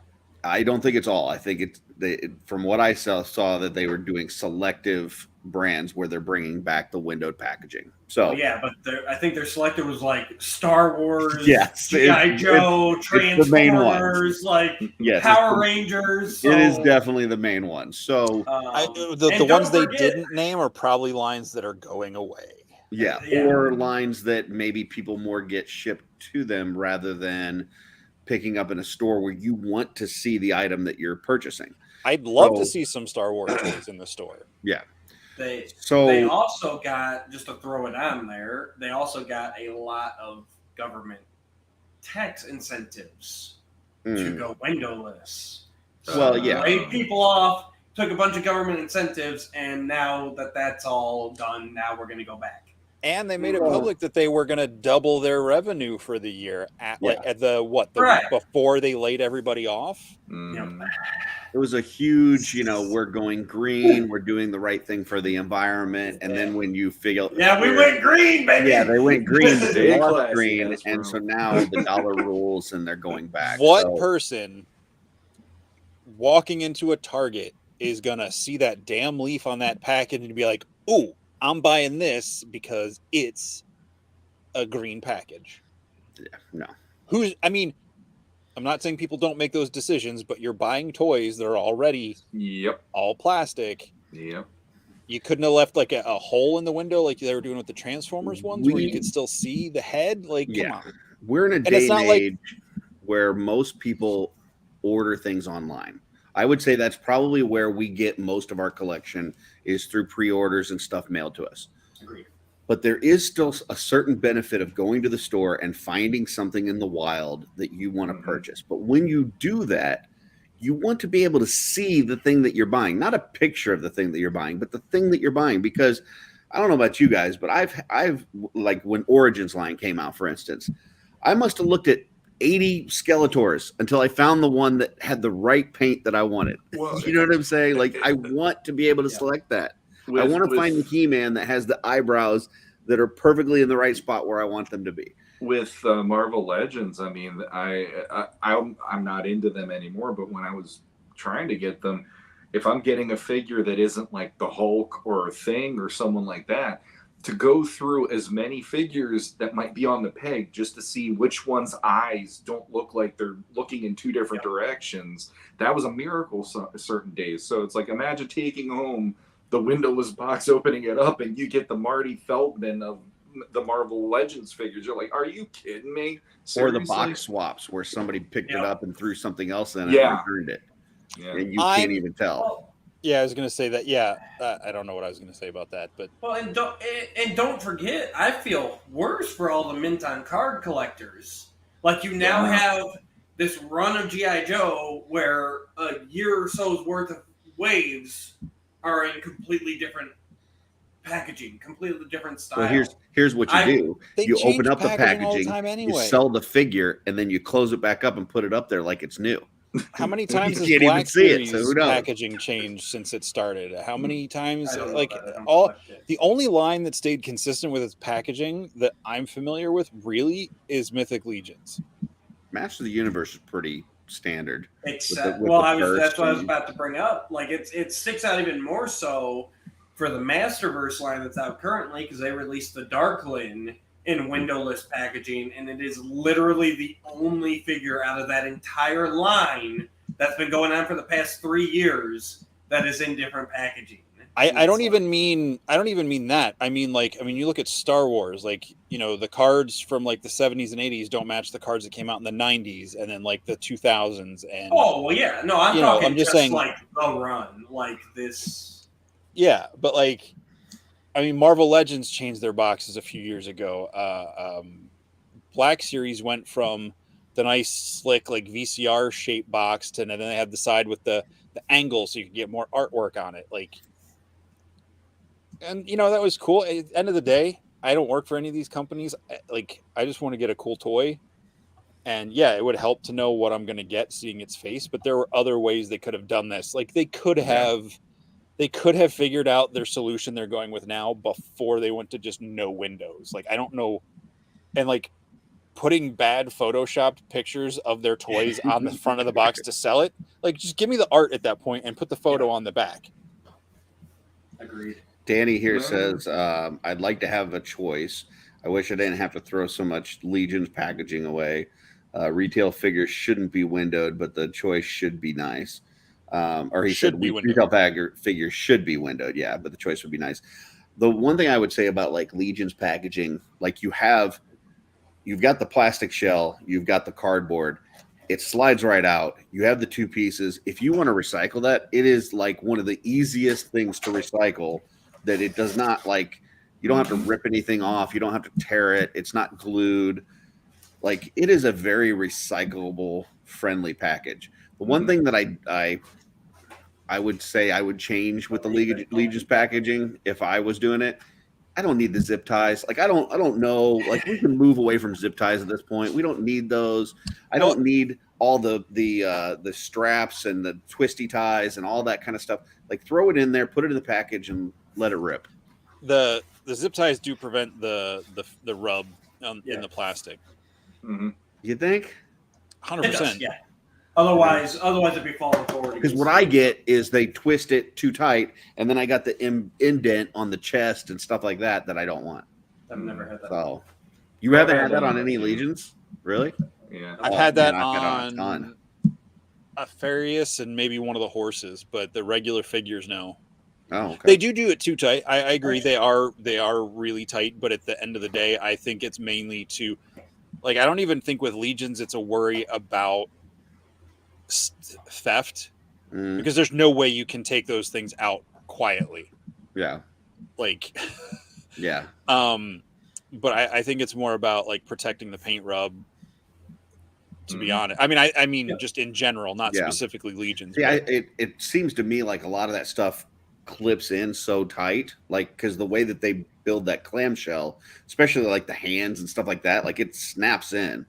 Where, like, you know, I don't need the tape over it. I don't need the zip ties. I don't need it, whatever. But I don't know. Maybe it serves a purpose that I didn't realize. So cool. So we all agree Hasbro sucks. I think Hasbro tried to virtue signal, and then when it backfired on them, they changed direction for the dollar, and I think that's a pretty shitty thing to do. Yeah. And at this point, they are a major corporation, and just like Disney, that's what they're doing. Like, they're in it to make money at the end of the day. And I'm not saying everybody, but like the people that make the decisions are in it to make money. Yeah. And that's, I mean, it is what it is. And then Go ahead. Sorry. Well, Shawn. just anybody who got laid off, I'm just hoping that they find work at a company that it works, better suited for them and appreciates them, because I get it's a corporate structure at Hasbro, but there is a certain amount. If you're losing that talent, I really want to see some other companies gain that and do some knockout stuff. Well, and that's with those talent.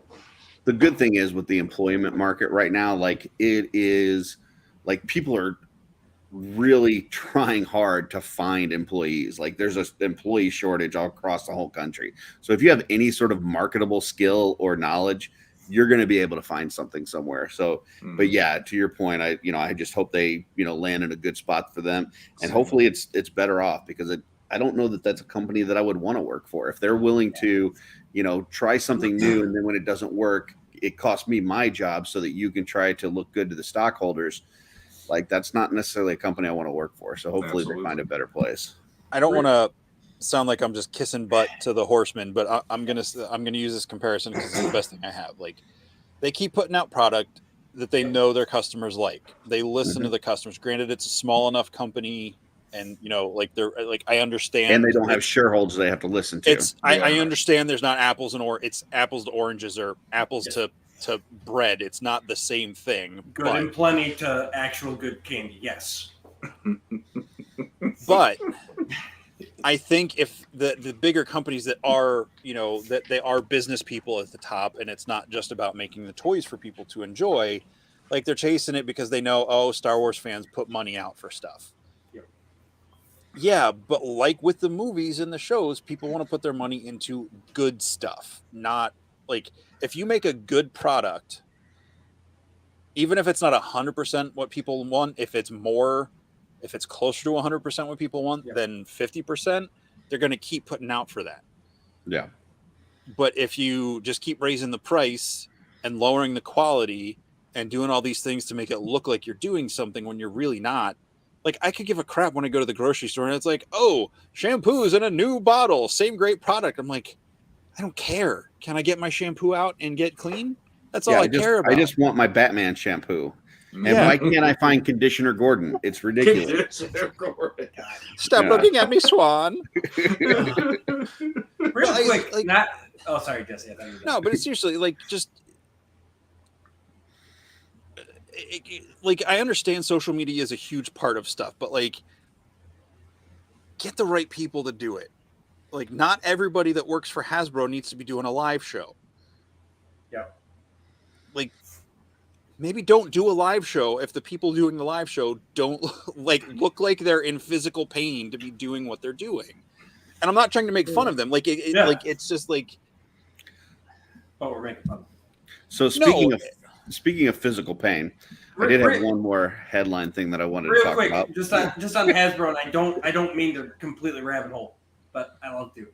But I don't collect anything Hasbro currently. You know what the one thing that has been really tempting the last few times that the stores have been for me? Power Rangers? Yeah, Joe Classified. Nope. My little Shawn's asleep. I'm just like, I don't know, because we don't talk enough with anything Hasbro. I'll just go Transformers and fill in that void, since they already say Classified or Power Rangers. The one thing every time I go down the aisle and I probably want to get in them eventually isn't that McFarlane? Nope, not anymore. No, it's those Dungeons and Dragons Dicelings. I don't know why. They're just what's that? Dice? What are they? Dicelings. They're the Dungeons and Dragons monsters, and they transform into dice. And I just think that is the coolest looking thing ever, and I want them all. Big Meteorbs fan, huh? Huh? Big Meteorbs fan, huh? No, these actually transform cool, really cool. So yeah. I did have one more news topic. This is a little bit not toy related, but can't believe we're talking about this. Oh, we're definitely talking about it. Anru knows me. Anru called it. Yeah, we're definitely talking about this.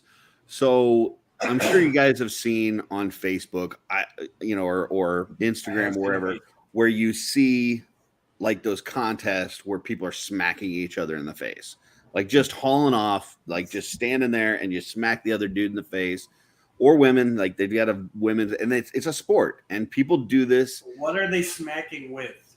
They're just smacking their hand or smacking them in the face. Just with their hand, or They their took hand. Slapsgiving from How I Met Your Mother and turned it into a legit it is a sport. refereed competition. Correct. I just want to make sure that I'm slapping with the right thing. Yes, they're When I smacking partake them in in the this. face with their hand. You can't And just they walk. do it You can't just until- walk They up and do start it doing until it. one person can no can't longer I? stand. And if it goes, I guess if it goes a certain amount of time, then they have to judge on who had the best slaps or something. I don't know. So I'm watching this stuff, and I don't mean to watch it because I don't want to watch it, but I can't you look do. away. I'm like looking at it like, what? Why are they doing this? Like, what? Who would put themselves through that? Have not heard about concussion syndrome? Have they not heard about CTE? Like, whatever. So Pain. I guess. Well, what's that? Pain. Yeah. But you guys have seen these things, right? I'm not alone in seeing these. I have seen How I Met Your Mother, Okay. and I understand the concept. So in Romania, at these events that they call Birthplace of the sporting Romans. events, they call these sporting events, they have a side sporting event that they've started now, which is booty slapping. So it is much that like you the slap the booty, or you slap Yes. with the That sounds you more like a smack- backside. You slap the booty. Okay. So it is very similar to the face slapping, Sure. but it's these women that What are- are taking turns smacking each other on the butt until With their hands? one of with their hands Okay. until one person says they can't take it anymore. So do they have to call each other daddy? while they they're doing it? there is, I don't think there's any talking involved, Oh, but no there talking is a allowed? referee. Okay. Yes. So just wanted to throw it out there. Now here's my quick take on this, and then I'll open it up to you guys to see what you think. As I've seen the face smacking things, and it's pulled me in, even though I don't really want to watch it. The one thing that makes me feel bad about it is that I'm worried about these people getting brain damage. Sure. You're not going to get brain damage from a booty smack. Nope. So I can get, from a medical standpoint, this is actually probably better, safer than the face smacking. But I also watched a video for research, and like they were like leaving whelps on each other's butt, like marks, like you're leaving marks on your. I just don't. I don't know. I think that this entire sport, face, booty, everything smacking, probably needs to just go away.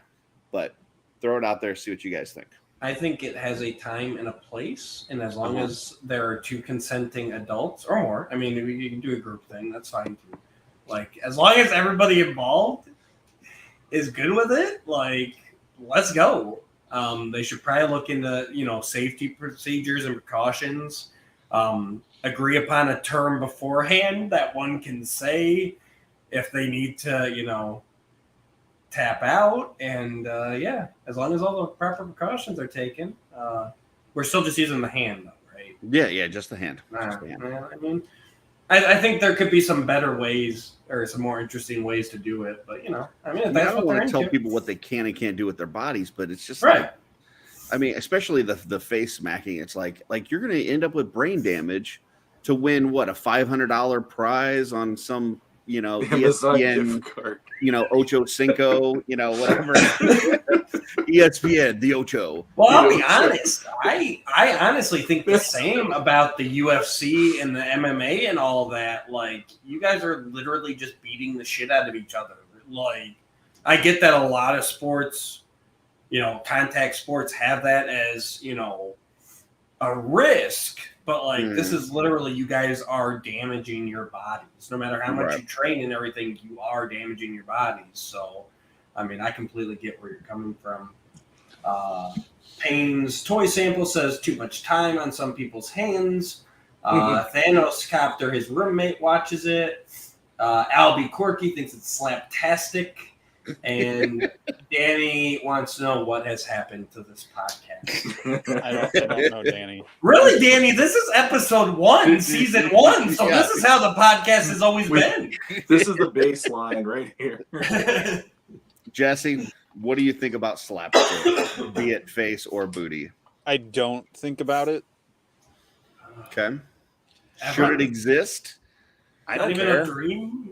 Is it anything that you care about? No. You would not Like, watch it? It's sports, so I'm immediately not interested. It's not sports ball, though. No, I didn't say sports ball. No, Curtis has repeatedly told me that there's no balls involved. Matt, So- he asked me the question. Look, I agree with Matt for the most things in the world, as long as you're not hurting someone else or manipulating or taking advantage of someone who doesn't understand what you're doing. Like, you can do what you want. Like, I don't care. Like, I think it's dumb, but it's no different than boxing or football. Like, these people, like you said, they're damaging their bodies. They're putting themselves into the best peak performance of human possibility and throwing themselves at other people. Like, this isn't a judgment. I just don't get it. Like, I understand the whole, the Coliseum, the circus of it, like, let the masses be entertained or whatever. Like I can do it and I watch it in a movie, but like, I know it's not real. Like, those guys and ladies playing these like physical contact sports, if that's what they want to do, go for it. If they want to get the brain damage, I mean, no one wants to get it, but if they're willing to risk it. I mean, we all take our lives in our hands as just existing. Yeah. So, I mean, walking out your door, getting in your car, whatever you do, it's nothing I'm going to watch, like, yeah, it's not for me, but I'm not going to tell people they can't do it. Gotcha. Except for Matt. Because the way he's wanting to do it just sounds like assault. So Yeah. It's gonna be like that guy from that like Australian commercial where it's like the backyard barbecue party and like something happens and the guy just goes around and just like slaps Smacking all the everybody in the kids. house, like slaps the cat out of the tree, Yeah. slaps all the cops. Yeah. It's just like That's pretty funny, but it's also not real. It's like, it's I funny. know, Yeah. but that's I mean, I'm just saying that Matt's gonna take that story, that video, and make it real. 100%. It's like it's a slap competition. Thanos Copter feels that balls will be the next iteration. Danny is pro balls, and Danny also wants to know how much would Curtis pay to have Cara Dune slap him.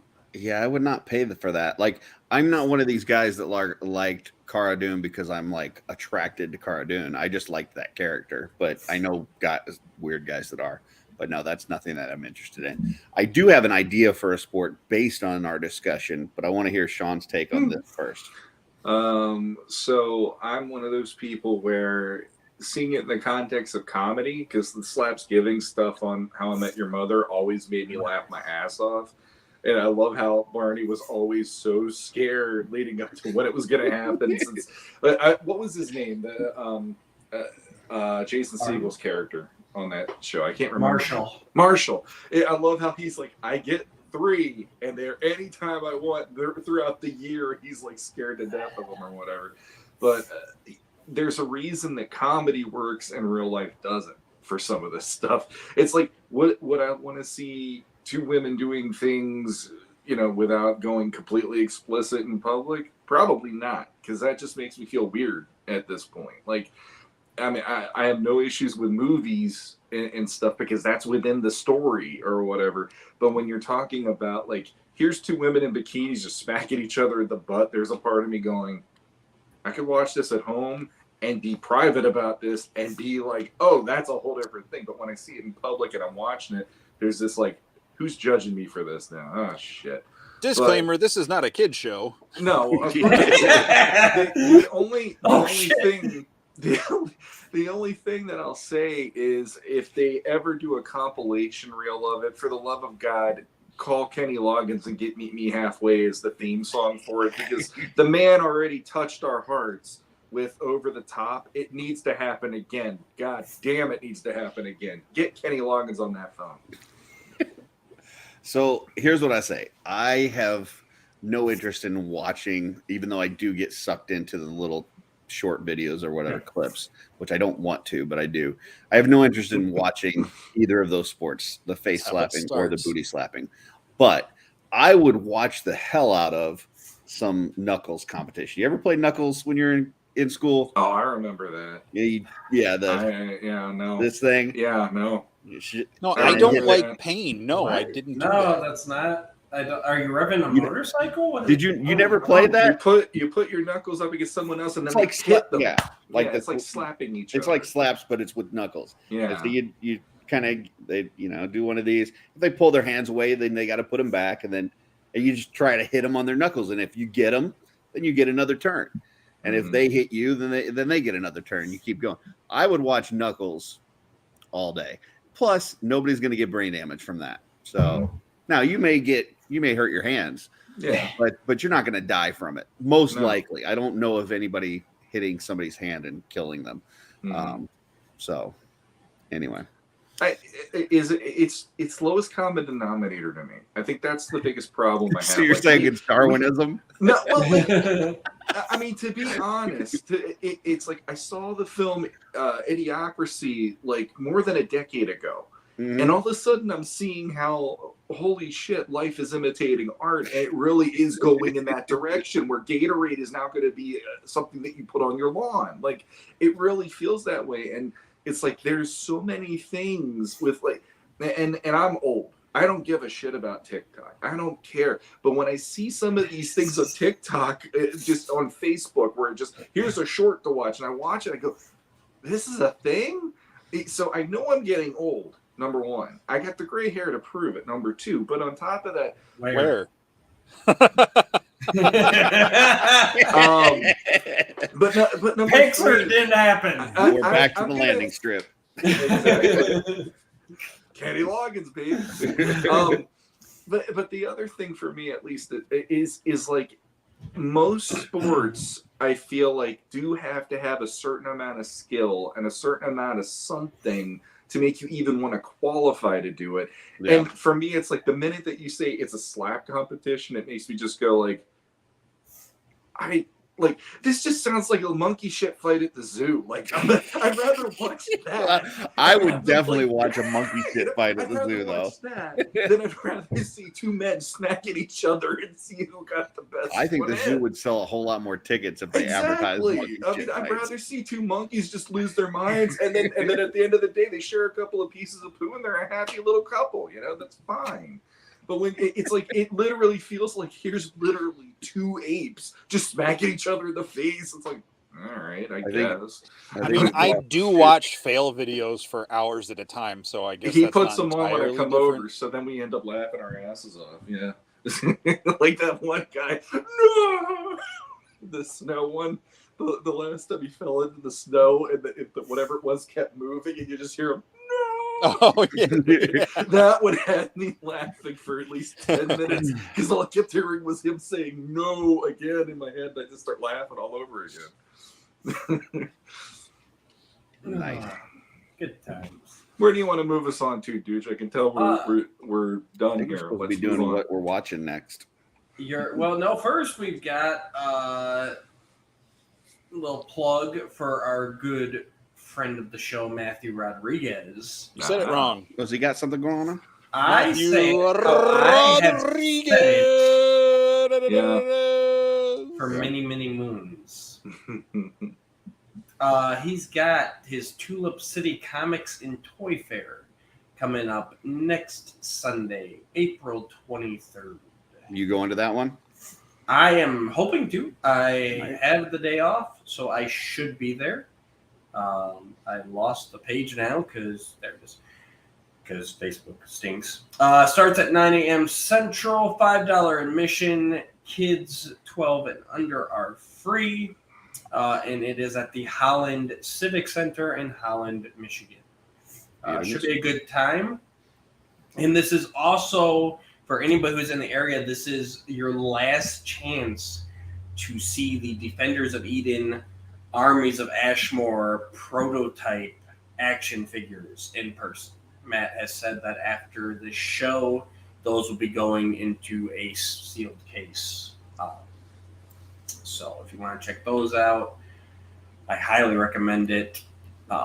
Also, if you are interested in the Armies of Ashmore toy line, Matt did just launch a group on Facebook for the line and the Kickstarter and everything. So search Defenders of Eden Toys on Facebook and join that group. It's where you'll hear a lot of the information first. And that Kickstarter goes live on April 25th. And I'm really excited. He's got some amazing toys done up. And I will be sharing some detailed photos that I took at MesquiCon of them over the next week in the Defenders of Eden toy group. So make sure you're over there. You can check them out. And fun little community. He launched it. He launched it yesterday and hit 100 members by this morning. So people are pumped. People are ready for these toys. Like I said, if you guys don't know what we're talking about, head on over there and check them out because they are phenomenal. Yeah, and only 20 of the people out of the 100 were last name was Rodriguez. So the other 80 and house seal. Yeah, lots of house seals floating around in there. I will say this: if for those of you who want, you can go back a couple episodes on Curtis and I's show, Just Shelve It Shooting the Shelf on the Just Shelve It channel. We interviewed Matt a couple weeks ago and talked about a lot of stuff, including his line, and showed off some pictures and stuff over there as well. So, very nice. Beautiful. And if you just want to see more Matt Rodriguez, you can check out many Legends of Grayskull episodes, as he is actually our most featured guest host currently. So Nice. He's a good guy. And he was almost featured naked at one point. So there you go. Oh, he was featured. He was, but he almost showcased it on YouTube for all to see. Okay. All right. What you watching? I think we kind of covered Mando already, but what else we got, boys? What are we enjoying right now? Ted Lasso. Ted Lasso. Amazing. Is there a new season out? Yeah. Yep. Oh, Okay, I got to check that out then. I have not. I think I finished last season. It was a good show. Not caught up on Mando. Hasn't watched Ted Lasso. Nope. So many hours in the day. I will say what I have watched on Netflix is a show called Beef, and it's I'm terrible with actors' names, but Is that where there's like a road rage incident thing? Glenn from The Walking Dead. Yeah, he gets into this road rage thing with this chick, this Asian chick, and like everything. Basically, they start like tracking each other and getting into each other's personal lives. Haven't finished it yet, but like she tries to find information about him, so she catfishes his brother, and like it's just this whole. They've obviously already got their issues, and it's just this craziness that ensues when these two enter each other's lives there, and it's very well done, very good actors, and I watched that movie last year when it came out, when Russell Crowe was in it. Yep. I forget what it was called. I know what you're talking about, though, because I saw it too. It was a road rage. That movie stressed me the hell out. I was going to watch Beef until I saw it was a show, and I'm like, I can't watch multiple episodes of this. Right. I don't know. That doesn't even sound familiar as a movie, so I don't know if it's on that same level or not. But yeah, it definitely gets into some stuff with Unhinged is what it's called. Yes. Okay. Yeah, no, I never saw that one, but yeah, Beef, very well done. Shawn, what you watching? Well, movie-wise, last weekend, the whole family went out. We saw Super Mario Brothers. That's nice. Movie. So that was a really cool. Like, I literally, after it being finished, I would have sat down for the next viewing. I was so happy watching that movie. And my wife doesn't go to movies much. She sat right next to me, and I could hear her just losing her mind over the visuals and all this. And I'm just like, we had a great family day out just to see that movie. Beautiful. And then the other TV-wise, I started going into Apple Plus, and actually Jesse was talking about it to me not too long ago. Shrinking on Apple Plus. Yes. Jason Segel and Harrison Ford. That blew my mind. I finished the whole first season in I want to say like a week, like one episode, 2 episodes a night. Freaking awesome show, and it's kind of funny because Matt's watching Beef, and it's about all this, the craziness and the road rage psychology and the stress and all that stuff. It's like I'm watching this show that's the complete polar opposite, where they're trying to talk people off the ledge and they're trying to help people, but then they have their own issues. And I love that the psychiatrists have their own issues, and it sometimes invades their sessions with their clients, depending if they're, like if they had a rough night, so all of a sudden, like the psychiatrist is telling you the worst possible thing to do, and the person's like, I'll do that. Then they go off and they like mess their lives up and stuff. And Harrison Ford in a comedy role is great. Oh, he's phenomenal. There's a movie from, I want to say it's about 10 years ago, maybe a little more than that now, called Morning Glory. It had Rachel McAdams, and what was the guy that was in Watchmen? He played Night Owl. Patrick Wilson, or I think is his name, right? But Harrison Ford was in that, and that was the first time I saw him in a comedy where he was like the news reporter who was like the most venerable news reporter. He'd be the one that they would have on if Kennedy got shot. He's that guy. They put him on this morning show with Diane Keaton where they're making waffles and thinking, I'm not going to say the word fluffy. Things like that. And I'm like, ever since then, if I see him in a comedy, I'm like, oh my God, you have my money, because him as an old crotchety man, but he's good at comedy, is awesome. You never seen Frisco Kid? I have seen Frisco Kid, but that was so long ago, and he played basically a Han Solo in that. But it's a comedy. It is a comedy, but he's the straight man, because Gene Wilder is the comedy. He's the funny man. But this one is just like him being in him with that dry wit. Just the way that he deals with Jason Segel on that show. I just so wanted good. to make a deep cut. But no, that's a great movie too. If you've never seen Frisco Kid, watch that. Young Harrison Ford, I think even before Han Solo. Yeah, it was before Star Wars.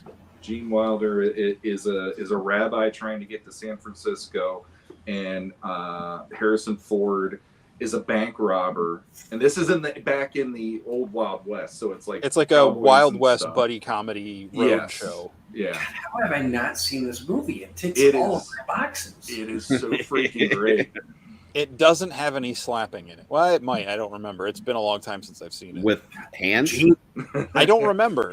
Gene Wilder slapping Harrison Ford with his hands? That was an inappropriate pause. That was a very long pause. That was a knowing pause. Yeah. Very cool. Other than Ted Lasso and Mando, I watched recently I binged it in one day, which was a bad choice, but it was really good. Midnight Mass. Oh, that is. I've heard good things. I still haven't checked it out. Definitely don't watch it in one day.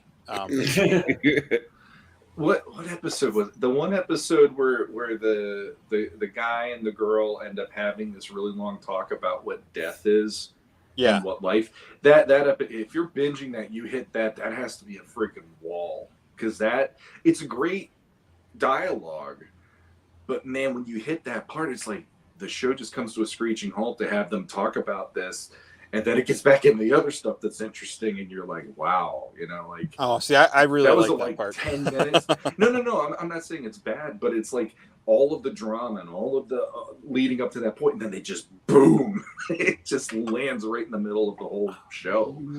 But what else in last week? I would recommend that to anybody, though. That's a great series. I watched Chupa last week, and The Outfit movies. I've not heard of The Outfit. Chupa's kind of like a kids in a little creature, E.T. Mac and Me type movie, but with Chupacabra. Okay. And it's cute. Like it's I enjoyed it. Like I don't have anything bad to say about it. It's not like one of those ones. I mean, clearly it's made for like younger audiences, but I enjoyed it. The Outfit is the one about bespoke tailor in Chicago in the 50s, and like the mob or whatever keeps coming into his shop, and it's like kind of centered around like one night of stuff all going wrong. It was that was really good. Yeah, I'm so behind on my movies. There's so much out there I want to see, and just not enough time. I'm gonna try and go Sunday. Now, I don't even know if they're all still in theaters, but I'll ask your guys' opinion. Can see one movie this weekend: Mario D&D. Brothers, Dungeons and Dragons, or Ant-Man. D&D. I would. Well, you also got John Wick, I think, still out there. I have never seen any John Wicks. Oh wow. I Probably would. should start with like 6 or whatever they're on. I would think. I would, and I do have a couple things as far as watching wise I want to get to, but I am seeing Mario tomorrow because my kids want to see it. Yeah. But if I was to pick one myself to go, I would choose the D&D movie. Shawn, what would you do? Since I saw Mario, I would go D&D because I've heard good things, and I would really like to see a cool action adventure right about now. Yeah, that's probably. I'm with you, Curtis, honestly, but it'll probably be the whole family. So I think Mario will win. But if it was up to me, I'd probably do D&D first. Yeah. So. I don't know how old your kids are, Matt, but I would say D&D actually lands as a family. It lands as a family movie. Oh, I'm sure it does, but my kids want to see Mario. Yeah, I'm sure they would I think probably that's like- enjoy I D&D, but yeah. I don't know Right. the age, for your kids and stuff, but like Shawn and your kids, like Mario would definitely be the family movie for you guys. Yeah. Maybe in a couple of years, D&D would be, like. I'm sure they all. But like, there's could definitely enjoy a it, family but- element to the movie. Yeah, that was good. Yeah, they would choose Mario because they've already been talking about it. Mhm. So, Curtis, what else are you watching? I started watching, and so typically when I binge shows, I look for something that has several seasons. And I made a mistake on this one because I thought it had 6 seasons and it had 6 episodes. So I'm kind of mad at myself now because I really like it. And apparently they only did 1 season of it. And it's Letter for the King. It's on Netflix right now. And it's kind of this set in kind of medieval times, and there's this fight over who's going to be the next king, and there's some magic involved and stuff, and it's based around a bunch of kind of kids that are trying to get this letter to the king, and it's really good. But like I said, there's only 1 season, so it makes me kind of sad because we got 1 episode left. So I would recommend it, but not if you're wanting more afterwards, because it's going to be a disappointment. And then something I'm very much looking forward to this weekend that I didn't even know was coming. Like I get these emails from Netflix. It's like, hey, we just added this and you might be interested. And most of the times I don't care. I got one today and I'm like I may after this show go and watch it. I'm so excited. So did you guys watch Last Kingdom? The series? My wife did. 10th Kingdom. I'm thinking of 10th Kingdom. Oh, Last Kingdom is a very good series. It's like, fighting between British and Vikings and all this kind of stuff. And there's this one guy, the main character basically was, born a Brit, but then his kind of town got sacked and he got kidnapped, I guess, by Vikings. And he was raised by Vikings. So as he grows up, he has this like internal conflict on, he sides with the Vikings sometimes, he sides with the Brits sometimes, and kind of back and forth. Anyways, it's a really good series, and I binged it not too long ago and was really upset because it was over. Well, they made a movie that's like after the series, and they just announced it that it got added to Netflix. So it's called 7 Kings Must Die, and I am over the moon stoked to see that. So nice. Very nice. Yeah. I just thought, okay, so I want to talk really quick. There was a preview I saw that actually ties into something else that is a roundabout thing of what Jesse said. So, Midnight Mass, I'm not going to say what it is because if you haven't seen it, I'm not going to spoil what the show is about, but there is the horror aspect as well as just the drama aspect of it. And then that made me think of another show on Netflix that impressed me a few years back. The BBC did their version of Dracula, which that was an awesome. I know I've heard on other shows that they weren't happy with how that one ended. I was actually curious, and I wish they'd go back to that and do a second season sometime. But I don't know. It's a good one. But then what leads me to that is yesterday, I think it was, or today, I saw the first trailer online for The Last Voyage of the Demeter. And that's something that I'm really curious to watch, either in theater or something. It's coming out this fall. And in the book of Dracula, there is his trip going over to England from Transylvania, and he boards the Demeter in a coffin. Renfield is supposed to take care of him during the trip, and at night he goes out and he hunts down the crew one by one. The whole movie is that trip, and it reminds me of like Alien or something, the way the trailer made it out, because it's literally you're stuck on this ship, there's something in there after you, only instead of an alien it's freaking Dracula, and at nighttime it's coming to get you whether you want it to or not. I'm digging that. I actually would like to see it sometime.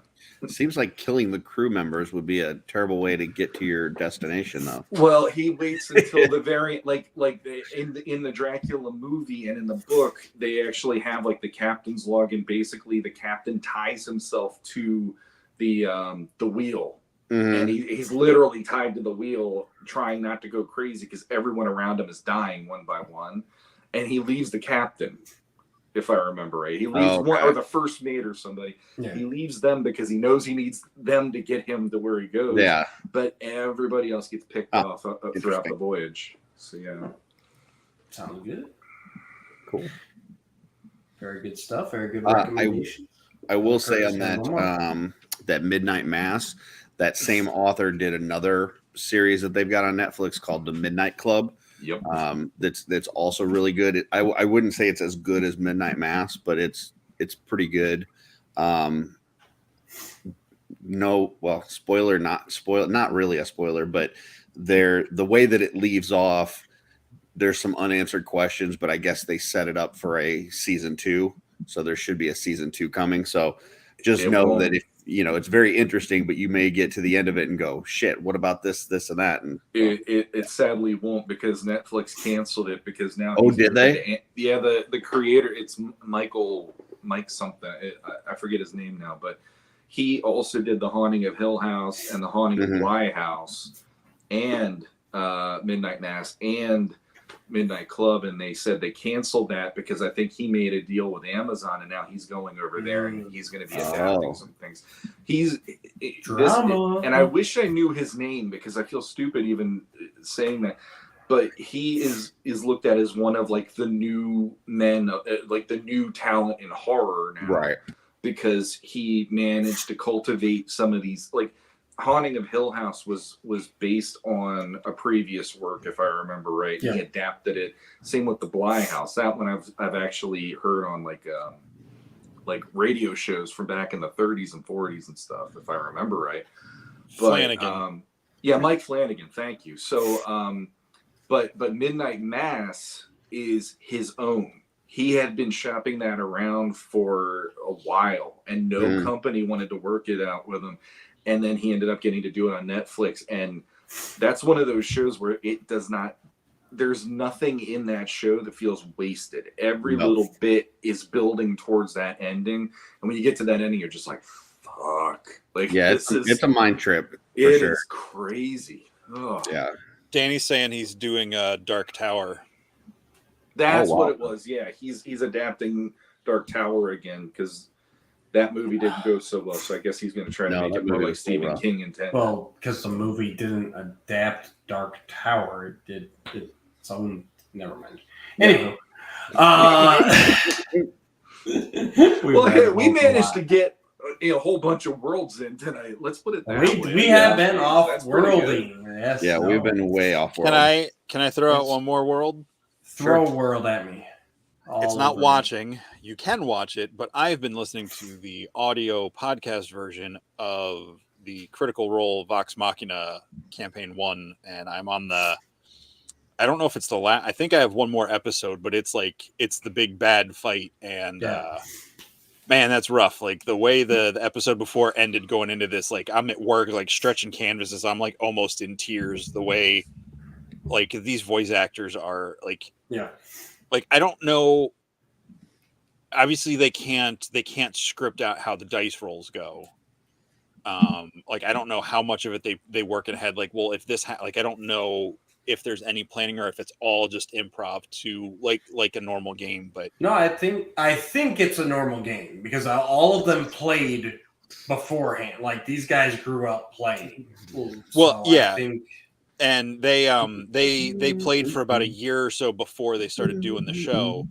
But it's just been really good. It's been really like if you don't like the gameplay aspect of it, it's probably not for you because you hear them rolling the dice and you hear some like off camera, or off chatter. Are you humming something? What's going He's on? humming the X-Men theme song. Nope. Nothing. Yeah, I've heard good things about it. I've oddly never checked it out, even though I listen to a ton of podcasts, and I'm not sure why I haven't because it seems like I would enjoy it. It's because I've been playing in a campaign for 8 years and with the same people for a long time. Like it's fun seeing that reflected in them, but like they do so good with the voices and like the character that plays Grog, that's kind of like the idiot barbarian guy who's kind of dumb. Like his character will latch onto stuff in like 4 or 5 episodes later, and they're all 3 to 4 episodes long. Yeah, like he'll reference something back.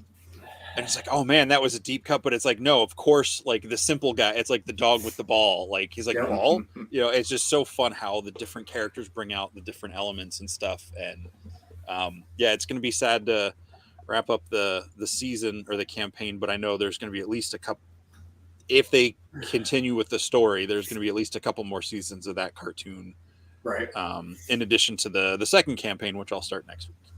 Very nice. I in note of that, in relation to that, I did try to go back and watch the cartoon again, and I made it through like 2 more episodes. It's just not for me. So I tried to give it the best go because people are losing their minds loving it, but I don't know, for some reason I just can't get into it. It's just not my thing. So you just don't like good things, I guess. It might be. I mean, I do like some good things, like good in plenties. Sorry, Curtis's mic got lost again. I will say it's not like the greatest show ever or anything, but it's well enjoyable and Jesse, I haven't played in a campaign in years at this point, but as someone who played for a long time, like it's fun. So I still haven't seen the second season. I've watched the whole first season. And for the most part, I liked a decent amount of it. The only thing for me was I don't remember their names right off the top of my head, but the one that's like the guy with the glasses and the gun, who's more like an anime character. I got tired of his story. I just wanted to. Everybody else was a more interesting character than that guy for me. By the time that story ended. I will say I found it odd that he was the focus because, I'm like, he is the least interesting character in the party to me. Even though I enjoyed the first season, I thought I did think the same when it went like his way. I'm like, really, out of all these, that's the way you go. Okay. They did a really good job though on that show, and it reminded me of Invincible a little because that was around the same time. Both seasons were hitting around then. And they did such a good job of any time that there was a threat that they didn't know was coming, they always did this, like, it's this, and then they'd get a chance to at least get a taste of what they were up against. And you literally as an audience were going like, well, now how are they going to get out of this one? And it's very rare for that to ever happen. Mm-hmm. So I appreciated that in their storytelling quite a lot. And a lot of that comes right out of the game because like all the actions depend on what you roll on the dice. So like you might know what you need to do, but if you roll a 2 on your dice, you're not getting through that door. So that's been like a running joke through all 114 episodes of the campaign 1. Like their biggest threat, including the big bad evil guy, you know, world devourer characters, is doors. Like they will spend 25 to 30 minutes in episodes trying to get through a door. Like it got less as the season went on because their skills got better, but like, yeah, the running joke is, you know, that they have problems with doors. And they, like, I went back and rewatched the cartoon, the season 1 and 2, after I started listening to it and seeing those moments that I got to hear in the game, how it played out versus how they interpreted it into the show. Cause obviously they tightened it up for more streamlined dynamics, but season 2 is good. Percy is the guy with the gun you're talking about, Shawn. Yeah. I think he is an interesting character. It does shift a lot more onto focusing on other characters in the next season. Yes. I was hoping so, because he ate up a lot of that season, and for me, I'm like, I'd rather see anybody getting the spotlight right about now than that guy. He just, by the end of it, I'm like, oh, jeez. But that's just how I am about, like, that kind of character usually bugs me. I don't know why. They just, he's so much about I mean, that's part of why I was never a Batman fan. He's always like, he's carrying that burden, the loss and this and that. And it's like, all right, I kind of want to focus on the dwarf girl and Grog or whatever his name was. They're fun. I want to focus on fun characters. She's a gnome. All right, fine, whatever. She's tiny and she's fun, and I liked her more than Percy. That's all I'll say. I like the gnome. The gnome stands for hope. No, it's a big N and it stands for nope. I don't think that I'm really that much of an anime guy. Like I have a hard time getting into them. I will say I watched Vinland Saga and really enjoyed that. But that's really the only one that I can think of that I've enjoyed. So, but see, I watched one episode of that and I couldn't get into it. Haven't even tried. I've heard of it. I like it. Maybe I will. Maybe I will try that. We all got plenty to check out. All right, let's move on. We got the lightning round. Da-da-da. This is the segment where I throw out three questions, top of the head answer. Don't think too deep on it, but yeah. Where are we starting? Starting Did with Queen Jesse. just start playing in someone else's mind? No, Here we are. but it is now. Born to be kings, brother. We starting with Jesse and going clockwise. Is that what we're doing? Jesse, Okay. Curtis, Shawn. Okay. First, you good? You ready? Favorite video game?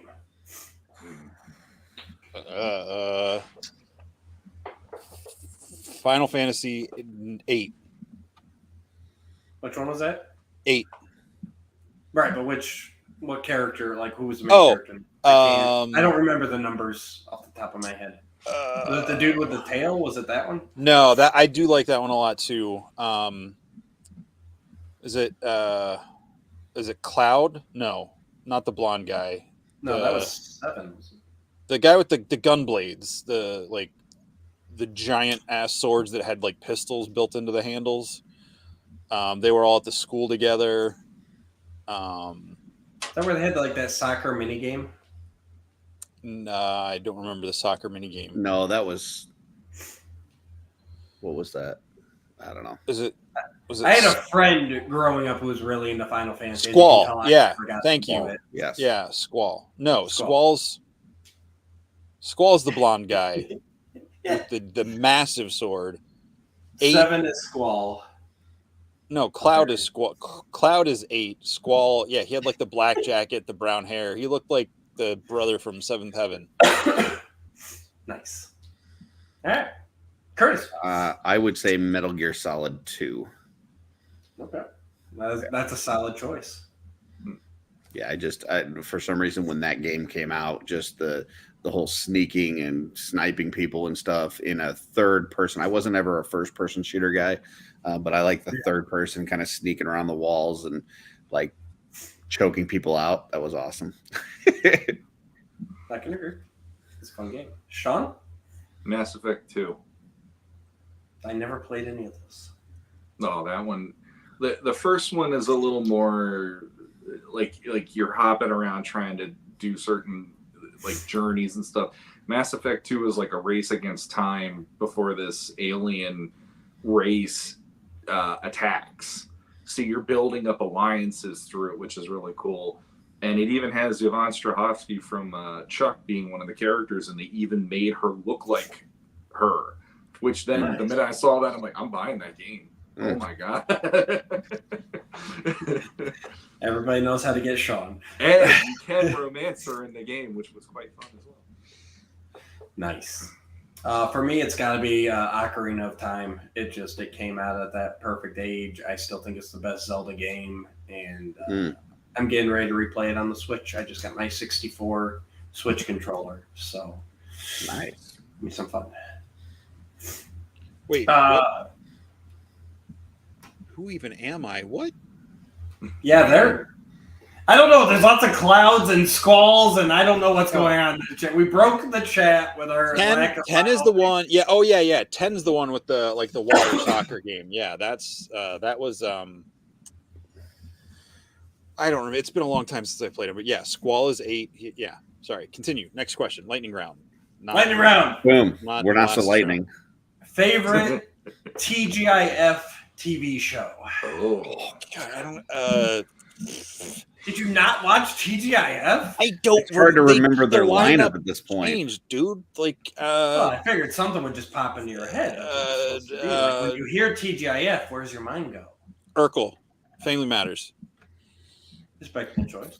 First one that pops in my head is the dinosaurs show, whatever Was that's that part called. of the block? I believe so. Yeah. We'll go with it. Dinosaurs. That's a good show too. Yeah, I'll go with Family Matters too, because that's the first one that came to my head. Fair enough. Maybe it's just my age. I don't know. What did guys you? are What, Man, what's you're your age? really needling that tonight with your picks. Yeah. Apparently. Ocarina of Time, all that perfect age. I'm younger than you guys. Well, to me, like growing up, TGIF was just like that's what you did on Friday night. Yeah. Like. I mean, No, I now have the theme song for the block stuck in my head, and I'm mad, but you know. You're welcome. But for me, it was Boy Meets World. Like that was just. That was a TGIF. Oh yeah. Must have been for the younger generation. Don't know. Exactly. That's true though. The question of well, what lineup was it? Because at one point, Perfect Strangers was on it. But yeah, and then they left. I think Full House was on it, but then they weren't on it. So But see, for me, it was during that Boy Meets World, Sabrina the Teenage Witch. See, that was where I was stopping. Step by Step was on there. Never seen any of those. The best episode of Step by Step was the biker bar one. That was the only episode where I actually, from beginning to end, actually gave a damn about that. Because Patrick Duffy, see, we're coming around again. Patrick Duffy. I also went to the movies like every Friday, like because that was when the new movies came out. So I'm the same way, but I was in cinema. Patrick Duffy and Cody had to clean up a biker bar because one of the kids got in with a biker gang or whatever, and they had to fight all the bike. And as a kid, I'm like, I'm watching this. Like you'll see this on TGIF every week. So did anybody have on their bingo card that we were going to mention Patrick Duffy 3 to 4 times tonight? Me. Is that I was somewhere? gonna do it. Okay. For those of you playing at home, just put together who Patrick Duffy was. There you go. Playing at home. Please stop. Andrew also brought up Hanging with Mr. Cooper. I'd forgotten about that one. I did. I had a crush on what's her name. Mr. Cooper.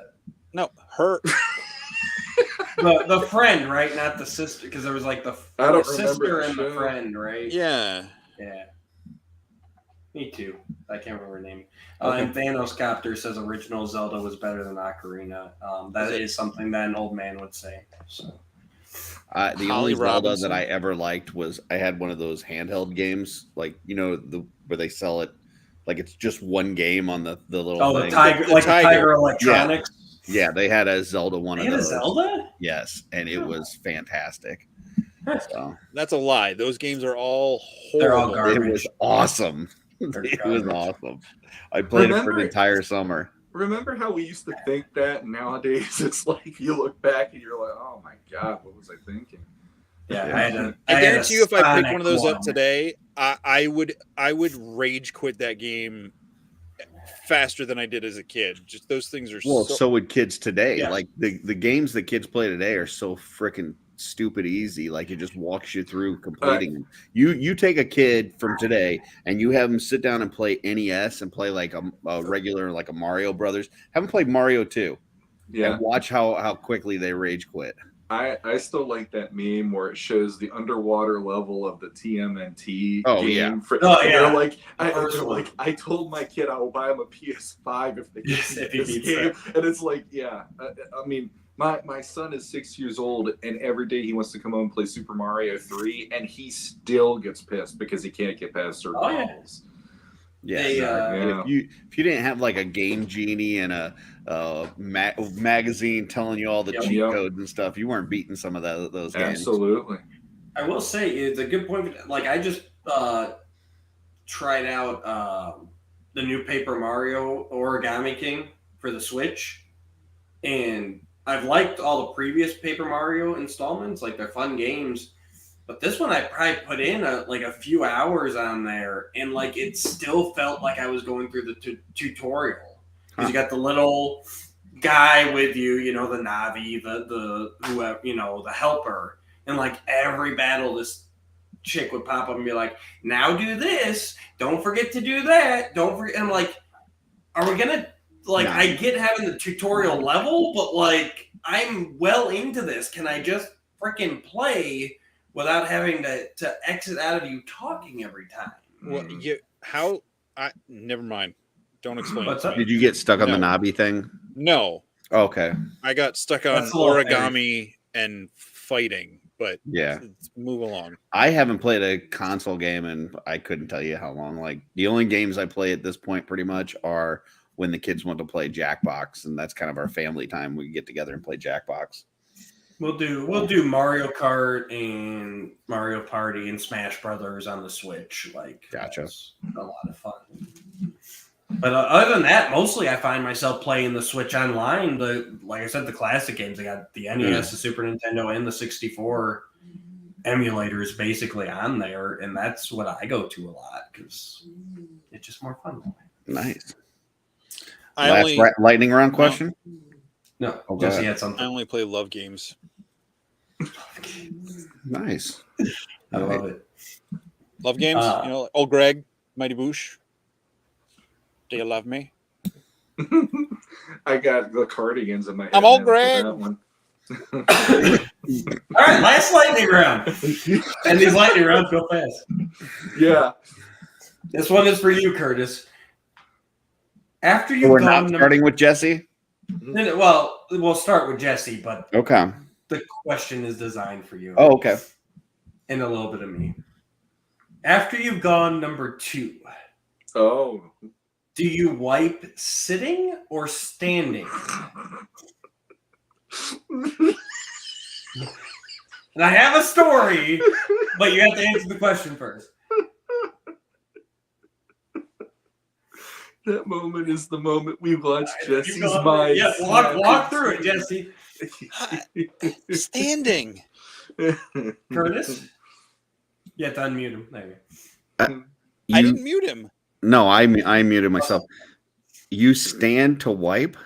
To answer the question first. I am Answer the question, I am and then sitting we'll- to wipe. I am not I don't know why you would stand to wipe. Okay. That doesn't make sense to me. Shawn, Sitting. I am standing, and I recently found out What is that happening? That's the second part to this. I recently found out that my wife is a sitter, and I never knew that wiping while sitting existed. Did any of you guys know that the other type of wiping existed? Because it blew my mind when I found out. I'm like, who sits to wipe? How are you I'm just hitting the toilet at that point. I never thought in my mind about sitting while wiping. Did any of you guys know the other existed? You're sitting to do the two, right? Right, and then you got to get up and you got to wipe. No. Yes. No. I don't want to think about this. So Look, Jesse, your answer was really standing.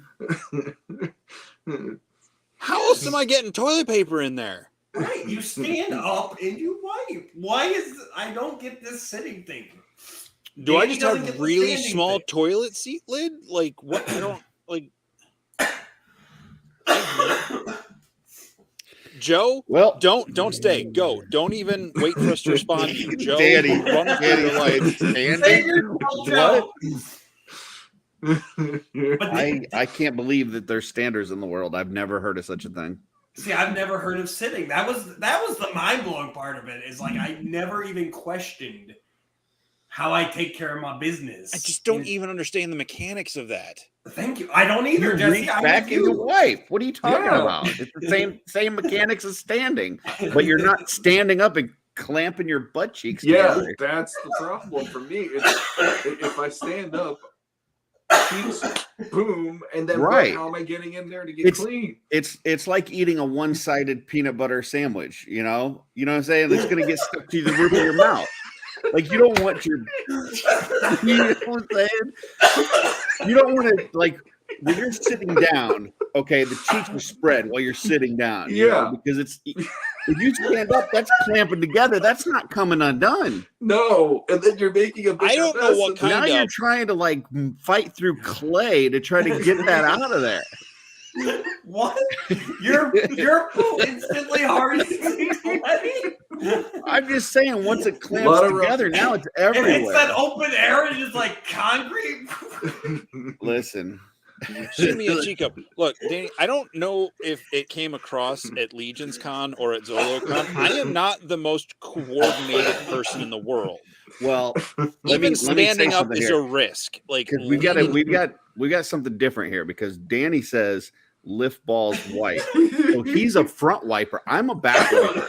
I don't know how that even works. Are you a back wiper, Shawn? Yes, I am. Yeah. Wait, so you're wiping from the back to the Back. tank?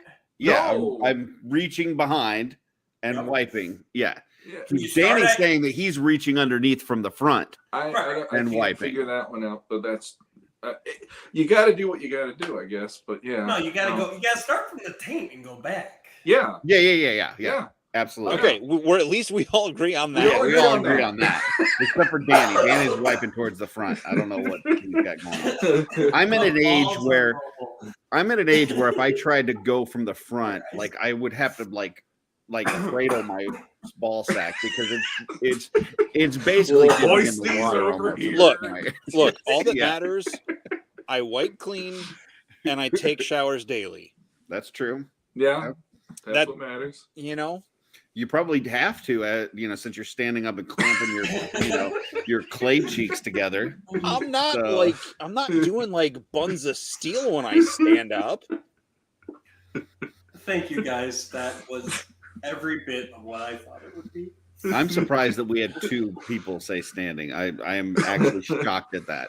I honestly thought that Jesse said standing because he was so confused by the question. Like I was so confused because I didn't realize sitting was an option. Thank you.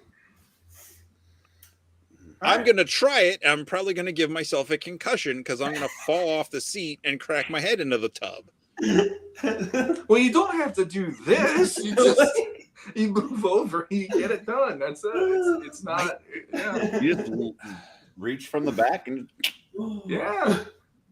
Hey, we still have viewers. They're commenting too. Look, Yeah. All right. All right.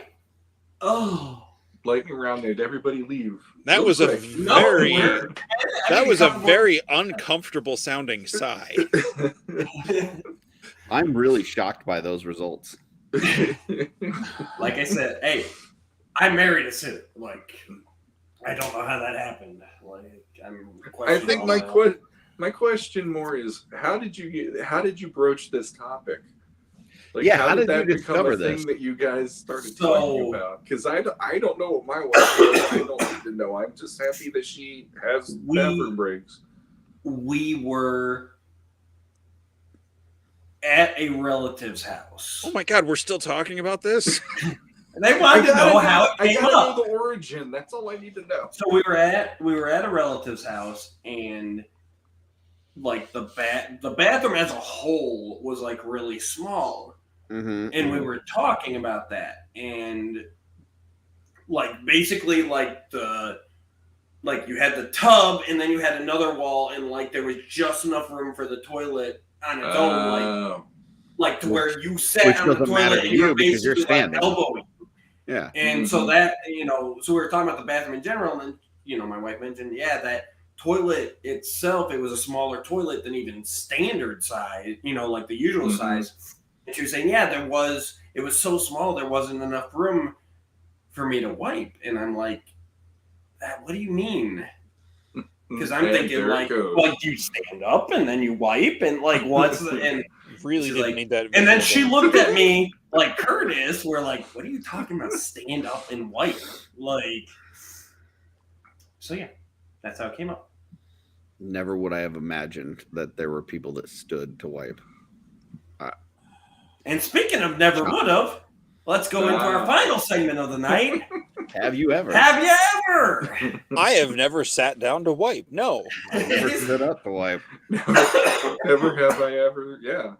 Never ever have I had this conversation. Or did I think Yes, I you would have. have this conversation? So I for those don't who like how 2 weeks in a row we've gotten to talk. We, Go ahead. we, Sorry. there's last definitely a episode lot of was not canon. You were missing a very vital member. So If you're wondering what the show is about, hashtag so far we're setting a good trend of it being poopy. So, hashtag not my OffWorld. Shit's getting real. So, I see what you did there. I'm killing myself. So have you ever? This is a segment where one of us an episode will throw out a book, a movie, a TV show, and we see if the others have seen it or not. If you had listened to our episode 0, I kicked this off and I threw out the Harley Quinn animated series currently on HBO Max. I had seen it, Jesse had seen it, and Shawn had seen it. Curtis was the only one who had not seen it. So, Curtis, did you check it out? I did check it out. I will say before I get into the Harley Quinn, if you guys ever mention a book, the answer is going to be no, I haven't ever, and I won't ever. So don't expect me to read. And that is a perfectly acceptable answer for the game. I may get my kids to read it for me, but that would be about it. It's just a little thing out there. So hopefully our viewers as well will start to follow along too. I did check out Harley Quinn. I believe it's 3 seasons and basically a movie, right? Kind of. It's special. a longer and special. Season finale. Yeah, so 3 seasons and a special. I made it through 2 seasons and part of the 3rd season before I had to finally call it quits. My take on it is I really enjoyed it at the start. I thought it was great. I liked the kind of lovable loser group that they put together. I thought they all played really well off of each other. Loved Dr. Psycho, loved Clayface. I just feel like they King Shark, amazing. Like I just thought that the whole cast that they put together was really good. And then as the show went on, it became more about a kind of a lesbian relationship between Poison Ivy and Harley Quinn. And it became like that was the center of the show. And it really disappointed me, not because they threw that in there, but because it changed the whole dynamic of the show. And that, lovable loser group that I, really liked spending time with and seeing them fail. Like that part of it was gone, and now it was like this whole different thing, and it just felt awkward. And then the final straw for me was it got to an episode in season 3 where basically the majority of the episode is centered around a orgy that everybody's at, And it was just like, I was trying at that point. I was pretty much hate watching the series. It was like, I'm going to make this through just so I can say that I made it through this series. And I got like halfway through that episode, and I was like, I can't do it anymore. And now I had to stop it. So it made me sad because I thought it started off with a lot of potential, and then I think they really just ruined it. So. And the funny thing is, when I threw this out when we recorded episode 0, is I had just finished season 2 personally, and I had not watched season 3. I was watching season 3 as Curtis was checking it out for the first time, and I finished season 3, but there was definitely more miscues for me in season 3 than the first 2. Like, I felt the first 2 seasons were really tight, really good characters, really great story. And honestly, really good homages and reverence for the source material, which even in the source material, like Poison Ivy and Harley Quinn have been a thing, in previous iterations. So, but yeah, definitely the 3rd season, it felt like they kind of took into a place where like I did not enjoy it as much as the first 2, but I still finished it. But and I think I may have mentioned this to you guys, but to me, like the first season and a half, their relationship felt like a buddy cop kind of vibe. Yeah. So it was like watching Lethal Weapon or something. It was like, you just Murtaugh and Riggs, and then it was like all of a sudden in the middle of Lethal Weapon 3, Murtaugh and Riggs start having sex with one another, and we have to spend time. We have to spend time watching them having sex. Like it wasn't even like it's an applied, hey, they went in the bedroom and then they come out the next day smoking a cigarette. Like we've got to actually watch, things happen and stuff. And then all of a sudden there's a major cop orgy, and like it just wouldn't, to me, it wouldn't work. Like it just doesn't have that same vibe. And that's animated cops need love too. And that's fine. I felt like everything that I enjoyed about season 1 and most of season 2, I felt like kind of went out the window because they decided to go a completely different direction. And it just became about those two. And even if it wasn't the relationship, like I don't even care about that side, but it was like the other characters that I enjoyed so much during the first 2 seasons, like you didn't hardly see any of them. So yeah, I thought Clayface's whole thing in the 3rd season was really like weird, and like them making Clayface into like this actor, and just like the way that he talks and presents himself, and like it was so fucking hilarious. Like I loved that aspect of it because it's like now you've got this guy that can make himself look like anybody. And he just wants to be like this Shakespearean, like thespian, and it's so awesome. And then like, hey, by the way, you're never gonna see this guy again. I loved when they did the episode or 2 where they're infiltrating the college with Batgirl. Yes, and he's like pretending to be like the sorority girl. Yep. He gets like so stuck in the character, like backed me up. Yeah, and that was definitely missing from season 3. I completely agree with you. And I just gotta say, if you didn't like the Court of Owls orgy, just be thankful you didn't watch the Valentine's special. Gotcha. I haven't gotten past season 2 yet, so spoilers. Thanks, guys. Yeah, well, our bad. You're not missing anything. So just you don't know. I might be. I don't think I said anything. Maybe you're into superhero orgies. I don't know. It felt like I'm sorry. Do you like The Boys? Did you like that? I do watch The Boys, but there's been, and I was just gonna say, it felt like The Boys. There's times where they do things that it's like, come on, do I need to see a guy shrink down and go in some guy's penis? Like I don't like. Do I need that? Like, did you have to do that for shock value? Do I need the orgy scene? No, I don't. I mean, I didn't need it, but the show needed it. Well, I don't think it did. No, but the difference here, though, is The Boys is a shock value comic, and they have to maintain that with the show in one way or another. So, that was expected to me versus should they have done it? Probably not, but they're going to do it because they can. Yeah. It's got that kind of thing. But whereas Harley, up until that point, they hadn't done that. Mm-hmm. In fact, that No, was one of my concerns going in, and you guys actually even told me on the first episode we did. No, it's not really like that. It's Well, it's not for yeah. kids, but it's not really like that either. and Okay. that's like that was the main thing is season 1 and 2 they were legitimately trying to tell a story, Yeah. and it felt legitimate, like all of the stuff, even the stupid stuff, actually had some good payoffs to it. There was very little sexy anything in those seasons, the first 2.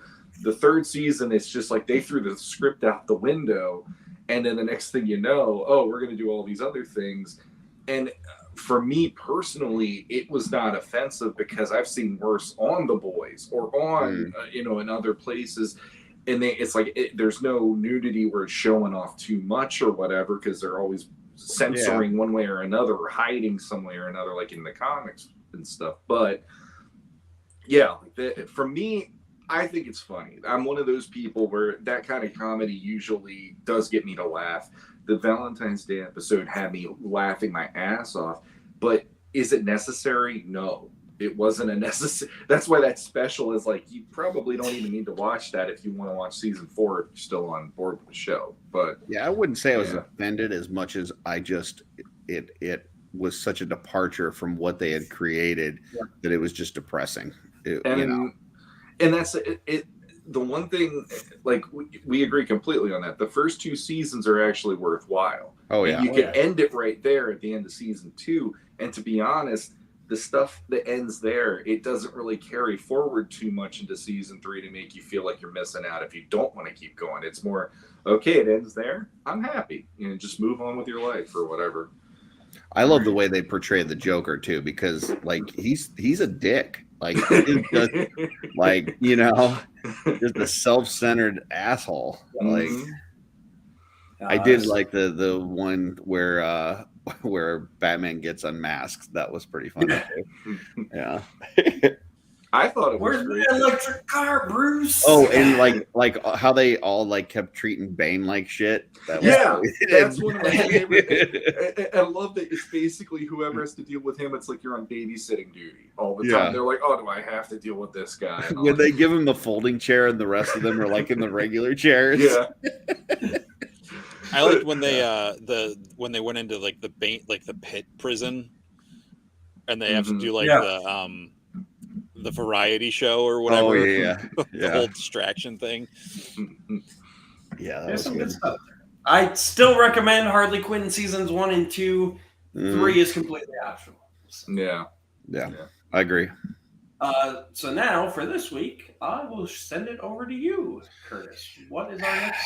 I really struggled with this because there's a few things that came out this week on stuff that I really wish Jesse would see, and I know there's some stuff that I've had in the past that Matt has said that he hasn't seen that I really would like to throw out there. But I went with something. I was traveling this week for business, and I saw a movie on that I really like. And maybe you guys have all seen it, and this won't be that great, but hopefully I get at least one of you guys that hasn't that can experience it. But the one that I chose was Man from U.N.C.L.E. You guys seen Man from U.N.C.L.E.? The Henry Cavill one? Okay, Yep. I've seen some episodes of the TV show, but I've never watched the movie. So I got a yes from Shawn. Jesse? Yeah, I own it. Oh, so no for the Dooch? Nope, I've never seen it, so well, I got something to watch. I would say it's a time area piece, so it's set in a certain time period, and I think that it's Henry Cavill's best work. I love the character. I think that it's funny. I think it's got action to it. I was really hoping for a second one. Unfortunately, Mr. Hammer turned out to be kind of a weirdo, and I don't know if that's ever going to happen, but still holding out hope that they get a second one. But yeah, highly recommend. I just love that they have a British guy playing an American and an American guy playing a Russian. Like, and it works. Oh, it totally works. Yeah. But the thing about that movie for me was I left the theater going, so basically that was a good Batman v Superman. what the other stuff. What was that all about? The other crap that they gave us, because that movie, like you said, it's one of his best in your opinion. And I'm watching that movie going like, they're letting him shine in this compared to anything that Zack Snyder was letting him do. Zack Snyder had the reins on him so damn tight. And when he's given the chance to actually do something and he has charisma, he's got it in spades. Dude, he's so suave in that movie. It's But like he's a total like douchebag in that movie. he is a douchebag, but Yeah. he is smooth, man. Yeah, he is smooth as hell. But yeah, he's what I would want Gambit to be. There's my Gambit reference. Like made it almost You know the who whole played Gambit? episode. Patrick Duffy. There you go, Patrick Patrick Duffy. It's the I Patrick don't get Duffy much episode. better than this. 5. It's the Patrick Duffy episode. Patrick Duffy. All right, so by next episode, dude, you need to check out Man from Uncle. Man from Uncle. Any of you guys that are watching along or watching later, if you haven't yet, feel free to check it out as well. And then in episode 2, we'll talk about Man from Uncle, and we'll throw out another Have You Ever. So, Beautiful. yeah, guys, I think that's a show right there. Anybody want to throw any shout outs, anything as we wrap up here? Looks like everyone's I don't good. I want to thank everybody who joined us in the chat tonight. Real quick, just because Danny can't let this go. He says, remember when Murtaugh was stuck on the toilet bomb? He didn't stand to wipe. That's right. He couldn't stand to wipe because it would have blown up. So when he went into the tub, he was unwiped. I think that he wiped beforehand sitting. I still think that would take enough pressure off to blow him up. So he is definitely a stand wiper. I think Thank you're you. jumping to conclusions, man. I'm gonna leave it with this. I don't care. I get clean, and everybody can do what they want to do. Unless it's sitting to wipe. No, go ahead and do that. Just don't tell me I have to sit to wipe.